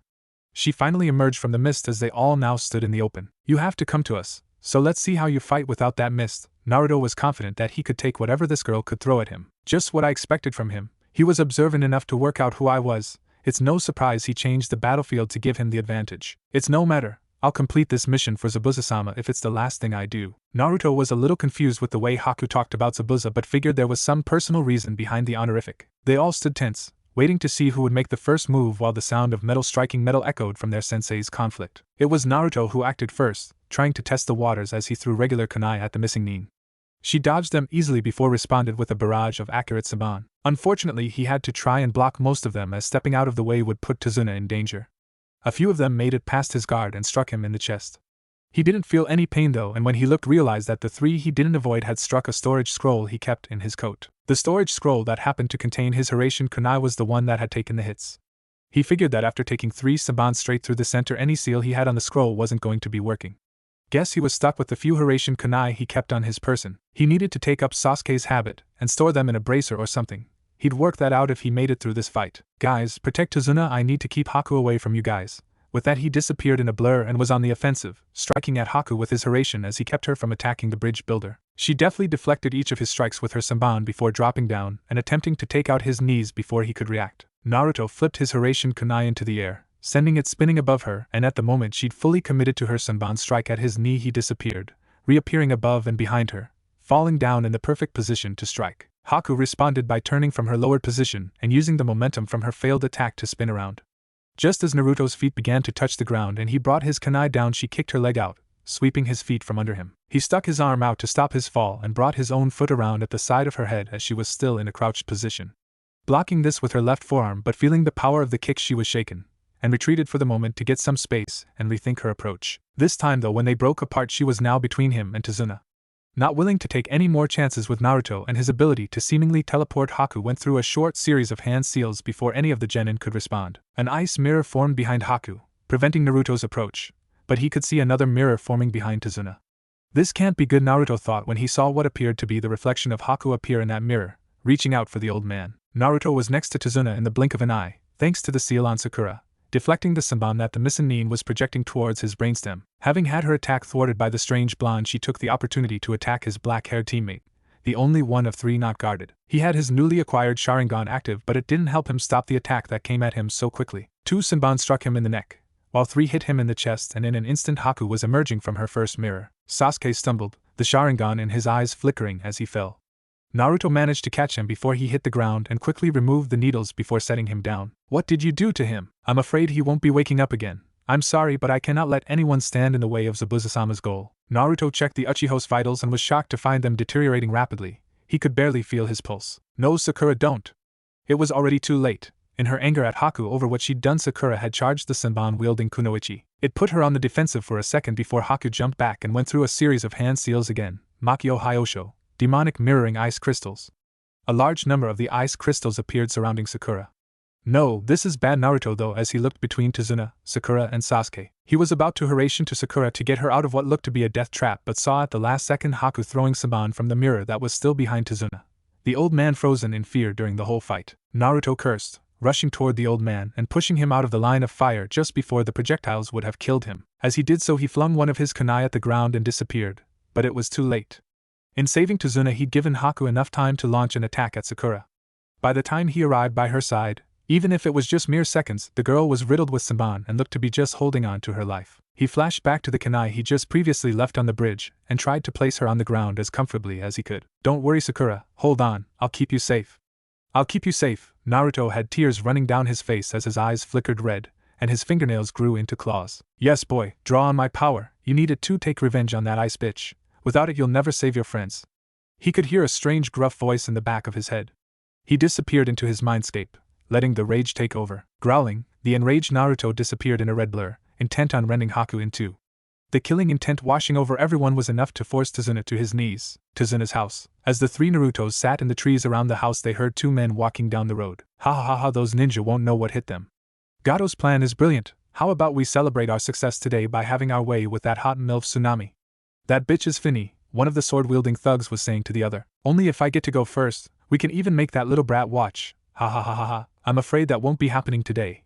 Or ever for that matter, one of Naruto's clones said as it dropped down in front of him. What does a little runt like you think you can do to stop us? Oh, nothing. Just this maybe. And with that the other two clones emerged from either side with chains made of chakra extended from their hands. Within seconds the thugs were bound to a tree, and the head clone was standing in front of them. Now you are going to tell me everything I want to know about Gato's plan or what? What are you going to do, you little shit? One of the thugs still had a little confidence. I'm going to cut off your balls and make you eat them, because rapists are scum. And as Naruto dropped the pants of one who had spoken and twirled a kunai in his hand, they spilled every one of their dirty little secrets. Naruto was destroying Haku. He had broken all of her mirrors, and was overwhelming her with his feral taijutsu as he raged about the fate of his teammates. He was about to make the killing blow on the missing Nin when images flashed into his head, memories from one of his clones. His clawed hand stopped inches away from her face. What are you doing? Take revenge, finish her, use the power that I've given you. No, this doesn't need to end in any more bloodshed, Naruto thought, as he tried to fight back the rage and hate that had been let loose. Eventually he managed to get himself back under control and composed himself, as Haku lay broken on the ground. Zabuza, Kakashi-sensei, stop fighting. This doesn't have to end in any more deaths. Haku was willing to die for you, Zabuza, just to protect your wishes. Is that what you really wanted? The way he said that makes it sound like someone is already gone. Kakashi turned toward the sound of his student, stunned and wide-eyed at what he was hearing. The two jounin separated for a moment, while they turned and listened to the genin. I have evidence that Gato was going to betray you, Zabuza. Your mission was for naught. Now stop fighting. Where is this evidence, kid? How do I know this isn't some trick Kakashi thought up? I don't know anything about it, Zabuza, Kakashi said as he turned to the demon of the hidden mist. Within seconds Naruto had disappeared and reappeared with two men and two clones. Naruto's clones still had them firmly secured on their knees, wrapped in chakra chains. Zabuza let the mist fade to see what the kid was trying to show them. These are two of Gato's thugs who I caught about to try and rape Tsunami. They were also talking about Gato's brilliant plan. Now boys, how about you tell the guys over there what you told me, and maybe I'll be inclined not to carry out my threat. Gigi, Gato was planning on betraying you after you completed your mission and were weakened by the enemy ninja. One of the men hurriedly blurted out, fearful of what the young genin might do to them if he refused to say. He really should have been afraid of Zabuza though. The man lifted his huge sword and slowly walked over to the two men who were on their hands and knees on the bridge, too weak to stand. When he got next to them he raised Kubikuru Bocho, ignored their pleas for mercy and decapitated both of them in one strike. Well, it looks like you really were useless, Zabuza, a short man said from his position at the end of the bridge, revealing that he was now there. He was surrounded by a large number of mercenaries. Gato, you little double-crossing bastard, Zabuza spat. I really didn't think you'd have the balls to betray me, but it's your funeral. He disappeared and with a swing of his massive blade brought an end to the twisted little man's life. It wasn't long before the mercenaries were lying dead, scattered all about the bridge. They were no match for even an injured Zabuza. While they were doing this, Naruto quickly ran back over to Sasuke and Sakura, checking to see if they were okay. Sakura was in a stable condition but was still unconscious, thankfully. Sasuke had the faintest of heartbeats, but it seemed as if he'd recovered slightly from earlier. Either Haku hadn't aimed to kill, or Sasuke, with his Sharingan, had been able to move enough in time to avoid death. Naruto was relieved beyond belief. Even with all his training, his teammates still almost got killed. He removed the saban scattered about their bodies and flashed them back to Tsunami's where he'd left a kunai, making sure she treated them and got some rest. He then came back and checked on Haku as Zabuza and Kakashi just stood watching. She was in a bad shape, but she seemed as if she was going to make it. Why did you spare me? Why didn't you take my life after what you saw me do to your friends? She whispered from her position on the ground. The two jounin-level ninja heard her as they walked closer. Because violence isn't the answer, Naruto said as he handing her over to Zabuza. At this Kakashi smiled and Zabuza turned to him. Some genin you've got. Looks like we didn't need to be enemies after all. Maybe next time we see each other we'll be allies. And with that Zabuza Momochi, the demon of the hidden mist, disappeared into the shroud that had once again settled over the bridge. Let's get back to Tazuna's Kakashi-sensei. I think we could all do with a rest. Tell me about it. Over the next week they all recovered from their injuries. Tazuna completed the bridge, and they headed back to Konoha, finally crossing the completed Great Naruto Bridge. They got back to the village and Kakashi gave the report to the Hokage. The mission was a close call, and easily an A grade. I'm a little worried about what happened with Naruto. It would appear that in times of extreme emotional distress and anguish he's more inclined to draw on the Kyuubi's chakra. He seemed to get it under control before he took a life unnecessarily, even if it was the enemy, but I'll be making sure to keep a closer eye on him. Yes, that would seem to be the wisest course of action, the Hokage said from behind his desk. a look of concern upon his face. Over the next few weeks Sasuke seemed to lighten up a little and was more inclined to come and train with Naruto and Sakura after the events in the Land of Waves. He was finally starting to act civil with everyone, even Sakura. They still called each other Dobe and Sasuke team, but that was more just out of habit and a running joke between the two, rather than out of malice or disdain. They improved as a team and even helped train the other squads sometimes. It wasn't long before one training session Kakashi called them over to talk to them. Okay team, the chunin exams are coming up in a few months, and I've decided that I'm going to enter you for promotions. The only way you can do this though is if you all feel that you are ready. It has to be a team effort. The timid Sakura of old was gone, the obnoxious fool that was Academy Naruto nowhere in sight, and the depressed brooding Sasuke had been left in the dust. Kakashi knew they were ready, but more importantly, they knew they were ready. It was a week before the start of the chunin exam and Team 7 were coming along great with their preparations. Any mission they went on they completed with ease after the Land of Waves fiasco, and whenever they weren't working they were training. Now that Sasuke was coming around a little, the team was making great progress both as a whole and individually. Kakashi was surprised that he really didn't have to teach them much. Most of what they were learning was knowledge that Naruto had picked up from what Kakashi now knew to be his rather extensive library. Kakashi only ever really had to give some pointers on teamwork and a few strategies here and there. What he didn't enjoy was having them fight him as a team. Man, he really needed to get in shape, or these kids would be kicking his ass in no time. They had just finished a group session where again the object of the mission was to obtain 2 bells attached to his waist. Only this time Naruto was restricted from using the Hiraishin no jutsu, Flying Thunder God technique. Much to Kakashi's dismay, the team had improved so vastly and their teamwork was so coordinated that he couldn't use any of the time to read his precious Aika. The thing that amazed Kakashi was how well the three could swap up their roles in a battle. In general, Naruto was the close-range specialist, but with the Hiraishin he could change that in an instance, allowing Sasuke, the mid to close-range member of the squad, to swap in or out for him. Sakura generally played a supporting role, but was also a part of their trap strategies where Naruto and Sasuke would corral the opponent towards the unintimidating girl and she would proceed to destroy them in a few short attacks. With Sakura now starting to learn a few genjutsu, something Naruto had decided was a good idea since that was his weakness, and if she started learning genjutsu he could practice breaking out of them. The three of them all had a long-range ability to complement their rather short-range strengths. Naruto had his wind ninjutsu if you weren't counting his Hiraishin, Sasuke had his fire jutsu, and Sakura now had genjutsu. They'd recognized their own strengths and weaknesses and were working through them to improve themselves as a squad. He had no doubt that they'd perform fantastically in the exams. It wasn't long into the session before Naruto had a hold of the 2 bells, grinning like the idiot he used to be. It was still early in the morning when they finished, as the training session was only supposed to be the bell test. Alright team, that was great. Keep up the good work and I'll see you tomorrow for another session. He disappeared in a shunshin. So back to mine for a free-for-all?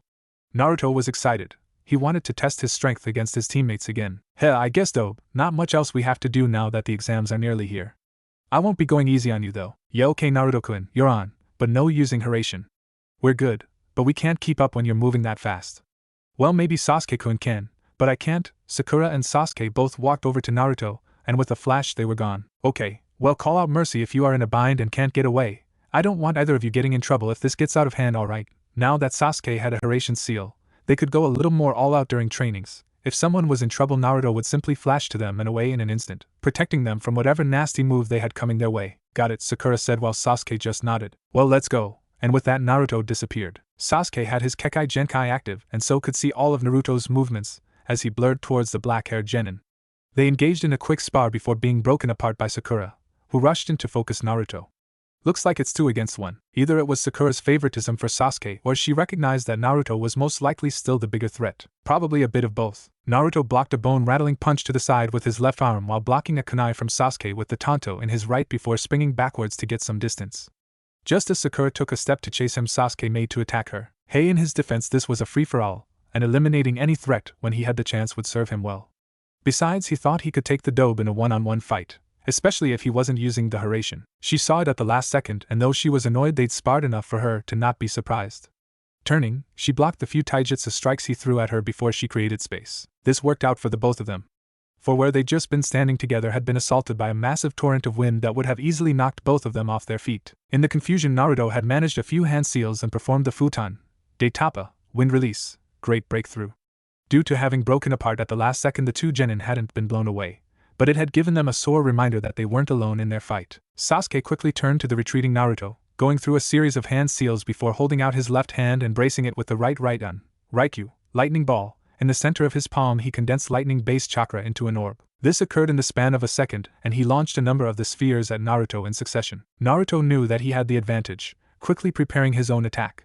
But Sakura attempted to rush him and keep him off guard. He prepared the attack before she managed to reach him. Wind release, air bullet, and turned, spitting a low-powered ball of air at Sakura in order to deter her from attacking momentarily and turning back to match each of Sasuke's lightning balls with an air bullet of equal strength. Being the counter to lightning chakra, the air bullets ripped through Sasuke's offense, forcing the Sharingan user to dodge them. Sakura was back on the offensive after having avoided Naruto's attack and was frantically trying to keep pace with his taijutsu. When he started getting aggressive and pushing her back, she blocked one of his punches with a chakra-infused fist, almost breaking his hand and once again creating a break in the fight. She had hoped that Sasuke would capitalize on her offensive, but to her dismay he just stood and watched. As she jumped back from Naruto, a number of shuriken appeared flying through the air from Sasuke's direction before they turned into many hundred through the use of the Shadow Shuriken Jutsu, clouding the air with metal objects. Naruto responded with another great breakthrough, forcing many of the shuriken to stop dead in their tracks, or even start flying back toward the Uchiha. The attack also backfired with regards to Sakura, who simply put up a wall of earth, defending her from any shuriken that weren't in the path of the wind attack. As soon as the shuriken had stopped impacting against her wall, she followed through with a series of enhanced chakra-infused attacks that, while breaking apart her defense, allowed her to launch the rocks at the Uchiha, rocks that were now covered in shuriken. This offensive distracted her long enough to give Naruto the chance to use a series of shadow clones to restrain her. She tried to sink into the ground through the use of the hiding like a mole technique, but they were on her too quickly, and she never made it fully into the ground before she was restrained. Naruto rushed Sasuke now that Sakura had been dealt with and attacked him with the help of 2 clones. With the genin's improved speed, even the Sharingan wielder was having trouble blocking all the strikes. He quickly stepped back and threw a number of shuriken at and past the Narutos before using the ninja wire attached to them to swing them back around, tangling the 3 Narutos together. Naruto's eyes went wide at what Sasuke was attempting as he started going through hand seals. Quickly dispelling the other clones gave Naruto enough slack to get his tanto into his hand, where he channeled wind chakra into it in order to effectively cut himself out of the wire before fire spread down the metal strands and engulfed him. Naruto shunshined away from the danger zone a short distance and created 8 shadow clones that converged on Sasuke, surrounding the genin. The black-haired prodigy tried to respond with a Phoenix Fire Jutsu and started going through hand seals, but in the time it took for him to complete the necessary sequence, the clones had already attacked, pinning him to the ground and wrapping him up in chakra chains. "Good fight, team," Naruto said from his position standing over Sasuke. "TCH, whatever dope," Sasuke tried to say with indifference, but not being able to keep the grin off his face. He really was starting to enjoy training with the 2 genin whose strength he'd grown accustomed to. "Hurry up, guys, we need to clean up before we head out. Remember, we were supposed to be meeting Team 8 for lunch," Sakura chastised from her position over to the side. They quickly hurried inside and cleaned themselves up a little. Naruto had told his team that if they ever wanted to, they could stay at his place.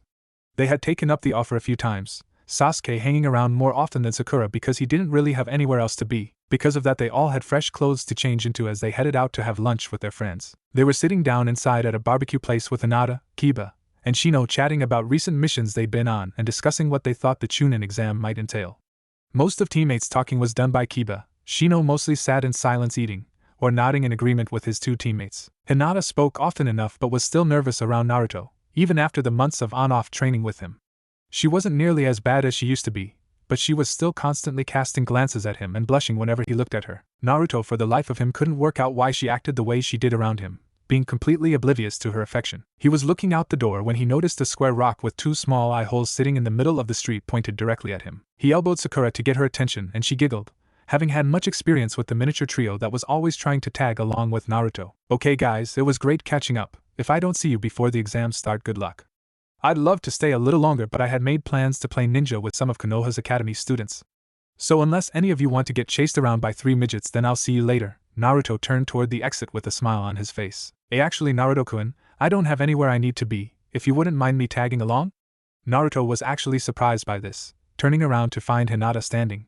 The rest of her team seemed pretty surprised that she'd managed the courage to even ask, being as timid as she was. "Of course, I'm sure they'll enjoy meeting someone new." Naruto beckoned for her to follow as he left the restaurant. "Oh, Hinata-chan, I wonder what this rock is doing in this street. Maybe I should break it into little pieces so that it doesn't get in someone's way." He cracked his knuckles as he walked closer to rock, only to have it skitter further away.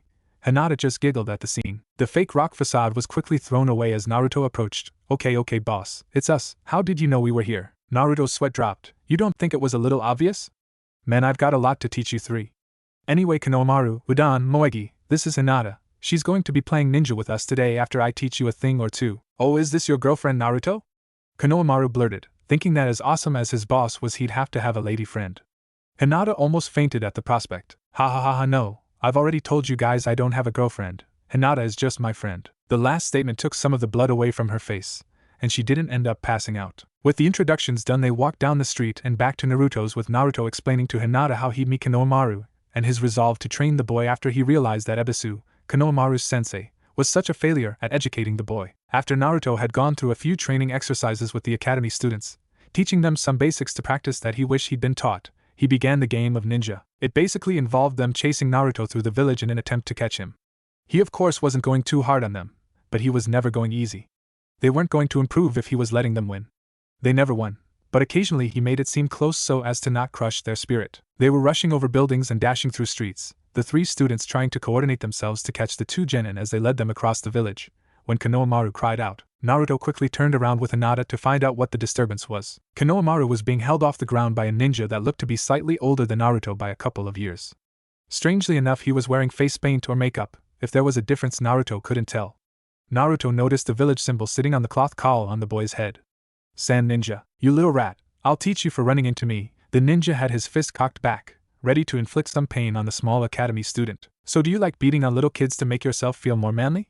I figure it's to make up for the makeup, Hinata-chan. What do you think? Naruto said, never taking his eyes off the sand nin or letting the cold, threatening look drop from his visage. Hinata couldn't stop herself from snickering at the jab that Naruto had taken at the bully. Despite the situation, even another sand shinobi Naruto saw standing over under a tree couldn't help but find herself slightly amused. Oh, you're in trouble. Boss here will floor you, you big bully. Konohamaru had gained some confidence now that Naruto had arrived. What's a little kid like him going to do against me? Oh, I'd be betting on that little kid to kick your ass, Sasuke said coolly, rounding the corner at the other end of the street after hearing the commotion. Then I'd take a turn. Who do you think you are, bullying a little kid like that? Sasuke was actually a little pissed now. As much as the kid was obnoxious, he was eager to learn, and Sasuke had come to like him during the times he'd come to hang out with Naruto. I assume you're here for the chunin exam, so put the kid down, and don't do anything stupid or you'll find yourself in more than just a spot of trouble. The people who find you might have trouble scraping you off the pavement, because nobody hurts anyone I care about and gets away with it. Naruto wasn't putting up with anything from a foreign ninja, especially one that was threatening his own student. At this, Hinata started to fantasize about Naruto being so brave and protecting her in a situation like this before being snapped back to reality by someone speaking. The ninja had looked like he was ready to start something before the blonde Kunoichi spoke up. Come on, Kankuro, don't do anything stupid. We need to be going now anyway. Humph, whatever. And with that, the two sand ninja disappeared, leaving one remaining ninja standing in the tree. The youth had a strange gourd strapped to his back and looked incredibly tired. After getting a good look at the three genin standing in the street, he shunshined after what appeared to be his team. There was something weird about that last one, Naruto commented aloud, with Sasuke nodding in agreement. Wow, boss, that was so cool saving me like that. I think you would have been able to take that big bully easy. The other two students were also impressed at the way Naruto had come to Konohamaru's defense, showing that he really did care about them. Yeah, that was really brave, Hinata said, still blushing from her fantasy. Thanks, Naruto smiled as if it was nothing and rubbed the back of his head. But I think after that we should head home. And no more playing ninja for a while, at least not until after the exams, got it? They looked disappointed, even chorusing aw, but they listened to Naruto and decided to head home. Naruto and Hinata parted ways there as well before Naruto turned to Sasuke.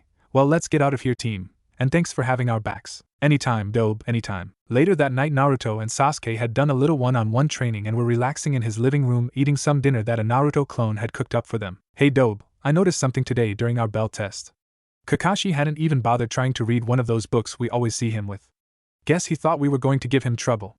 I mean, he has to be right sometimes, but what are those books anyway? Oh, well, Kakashi is a pervert. He gets enjoyment from reading it, and from the reactions he gets from people from reading it in public. That's what I've gathered anyway. It's like, well, read it yourself. My dad had a collection, and my godfather writes the stuff so he keeps it updated. So go ahead and give it a read if you want. I haven't gotten into it that much at the moment, but apparently it's a love story and some of the scenes are pretty steamy. I guess that's to be expected, as Jiraiya does research for them by perving on naked women among other things. After the training incident in the Land of Waves, Naruto had a feeling Sasuke would take to them like their Sharingan-wielding sensei. He wasn't disappointed when Sasuke continued to sit on the couch all night reading the novels. When they arrived at the training ground the next day, Sasuke could be found leaning against a tree with his nose in the book, and needless to say his sensei was proud of the boy's taste in literature. Sakura not so much. It was the final day before the start of the exams and everyone was psyched.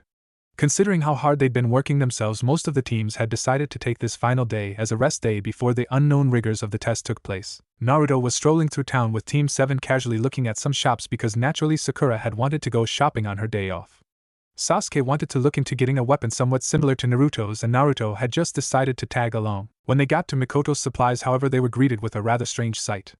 Tenten was standing outside with a boy clad in a green jumpsuit, and a Hyuga that Team 7 had yet to meet. Naruto waved at Tenten, but before they could say anything the boy in green cut them off. Yash!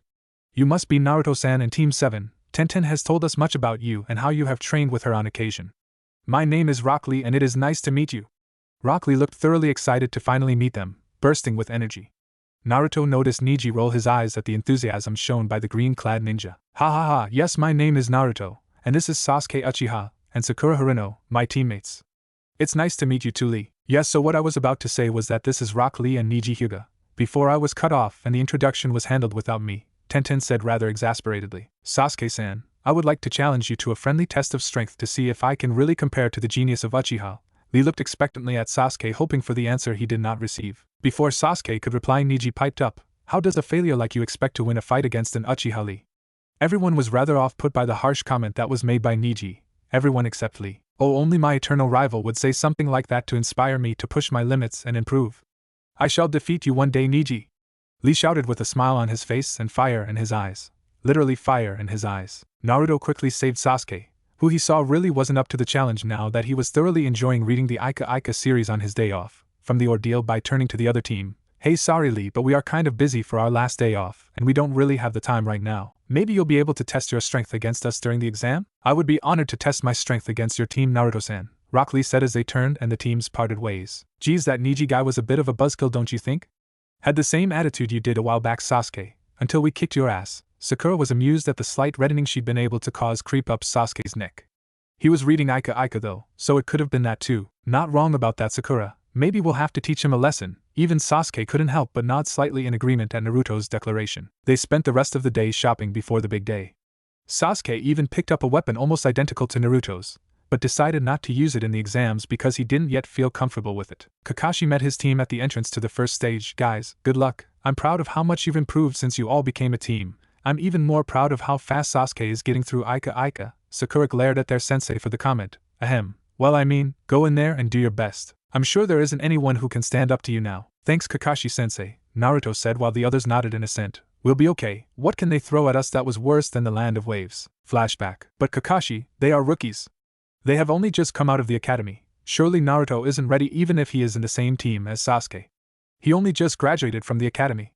Iruka was furious that Kakashi had put his team forward to participate in the chunin exam. They will do fine, Iruka. You haven't seen the progress that they've made. I can assure you that they are ready. Kakashi was trying to hide the small grin on his face when he spoke. Luckily, he always wore his mask. The only other people to know of the true progress of the rookie squads, Team 7 in particular, were the other rookie Jounin-sensei and the Hokage. Maybe he's right, Kakashi. I held my team back for a year so that they could hone their skills. Guy was unsure as to why Kakashi would put his team at risk when they couldn't be as strong as his. Tenten said that she occasionally trained with Naruto, but he was sure she was the one training the academy failure. Guy, I understand your concern, but I can guarantee that even your team might have trouble if they run into mine during the exams. Before the situation could be drawn out, Hiruzen spoke up. That is enough. I have decided to allow it due to the strength of this year's rookies. Now are there any other genin squads to be nominated? Iruka stood looking appalled at what his former students were about to be put through, not knowing how much they'd all changed. And flashback. They walked into the milling area for the start of the chunin exam and Team 7 couldn't help but be amazed at the sheer number of genin that would be taking part. It wasn't long before they noticed 6 other genin standing over by a wall, not looking nearly as confident as they had in the days leading up to the exams. Hey guys, don't worry about how many there are. I'm sure we'll all do fine, Naruto said as he walked over to the 6. His voice carried for every other genin in the room to hear. A number of the genin in the room smirked at hearing a rookie with such confidence, some of them even resolving to destroy the kid for what they believed to be unfounded arrogance. When Ino saw them appear, she went to hug Sasuke before she noticed both the look Sakura gave her and the fact that Sasuke was still reading Ika Ika. She never expected Sasuke to be reading a book in public. What had happened to him? I mean, yeah, he had been changing a little over these few months, but really, reading in public? She would have been even more confused if she knew what Ika Ika was actually about. Oh hey Naruto, we'll be okay, but getting through this many ninja is going to be troublesome. If I had it my way I'd just quit now. Shikamaru got a punch over the top of the head from Ino at that statement. Ha ha ha, trust you to have that attitude, Shikamaru. Guess I shouldn't be surprised though. Hey Kiba, Hinata, Shino, how are you guys feeling? Ha, like we'd be scared, Naruto. Akamaru barked in agreement from his master's shoulder. Okay guys, well whatever happens, good luck out there. Good luck to you 3 as well, Naruto said, noticing Tenten's team standing just off to the side. Whatever, it's not like we need your petty wishes of good luck. Man, that Neji guy was such a buzzkill.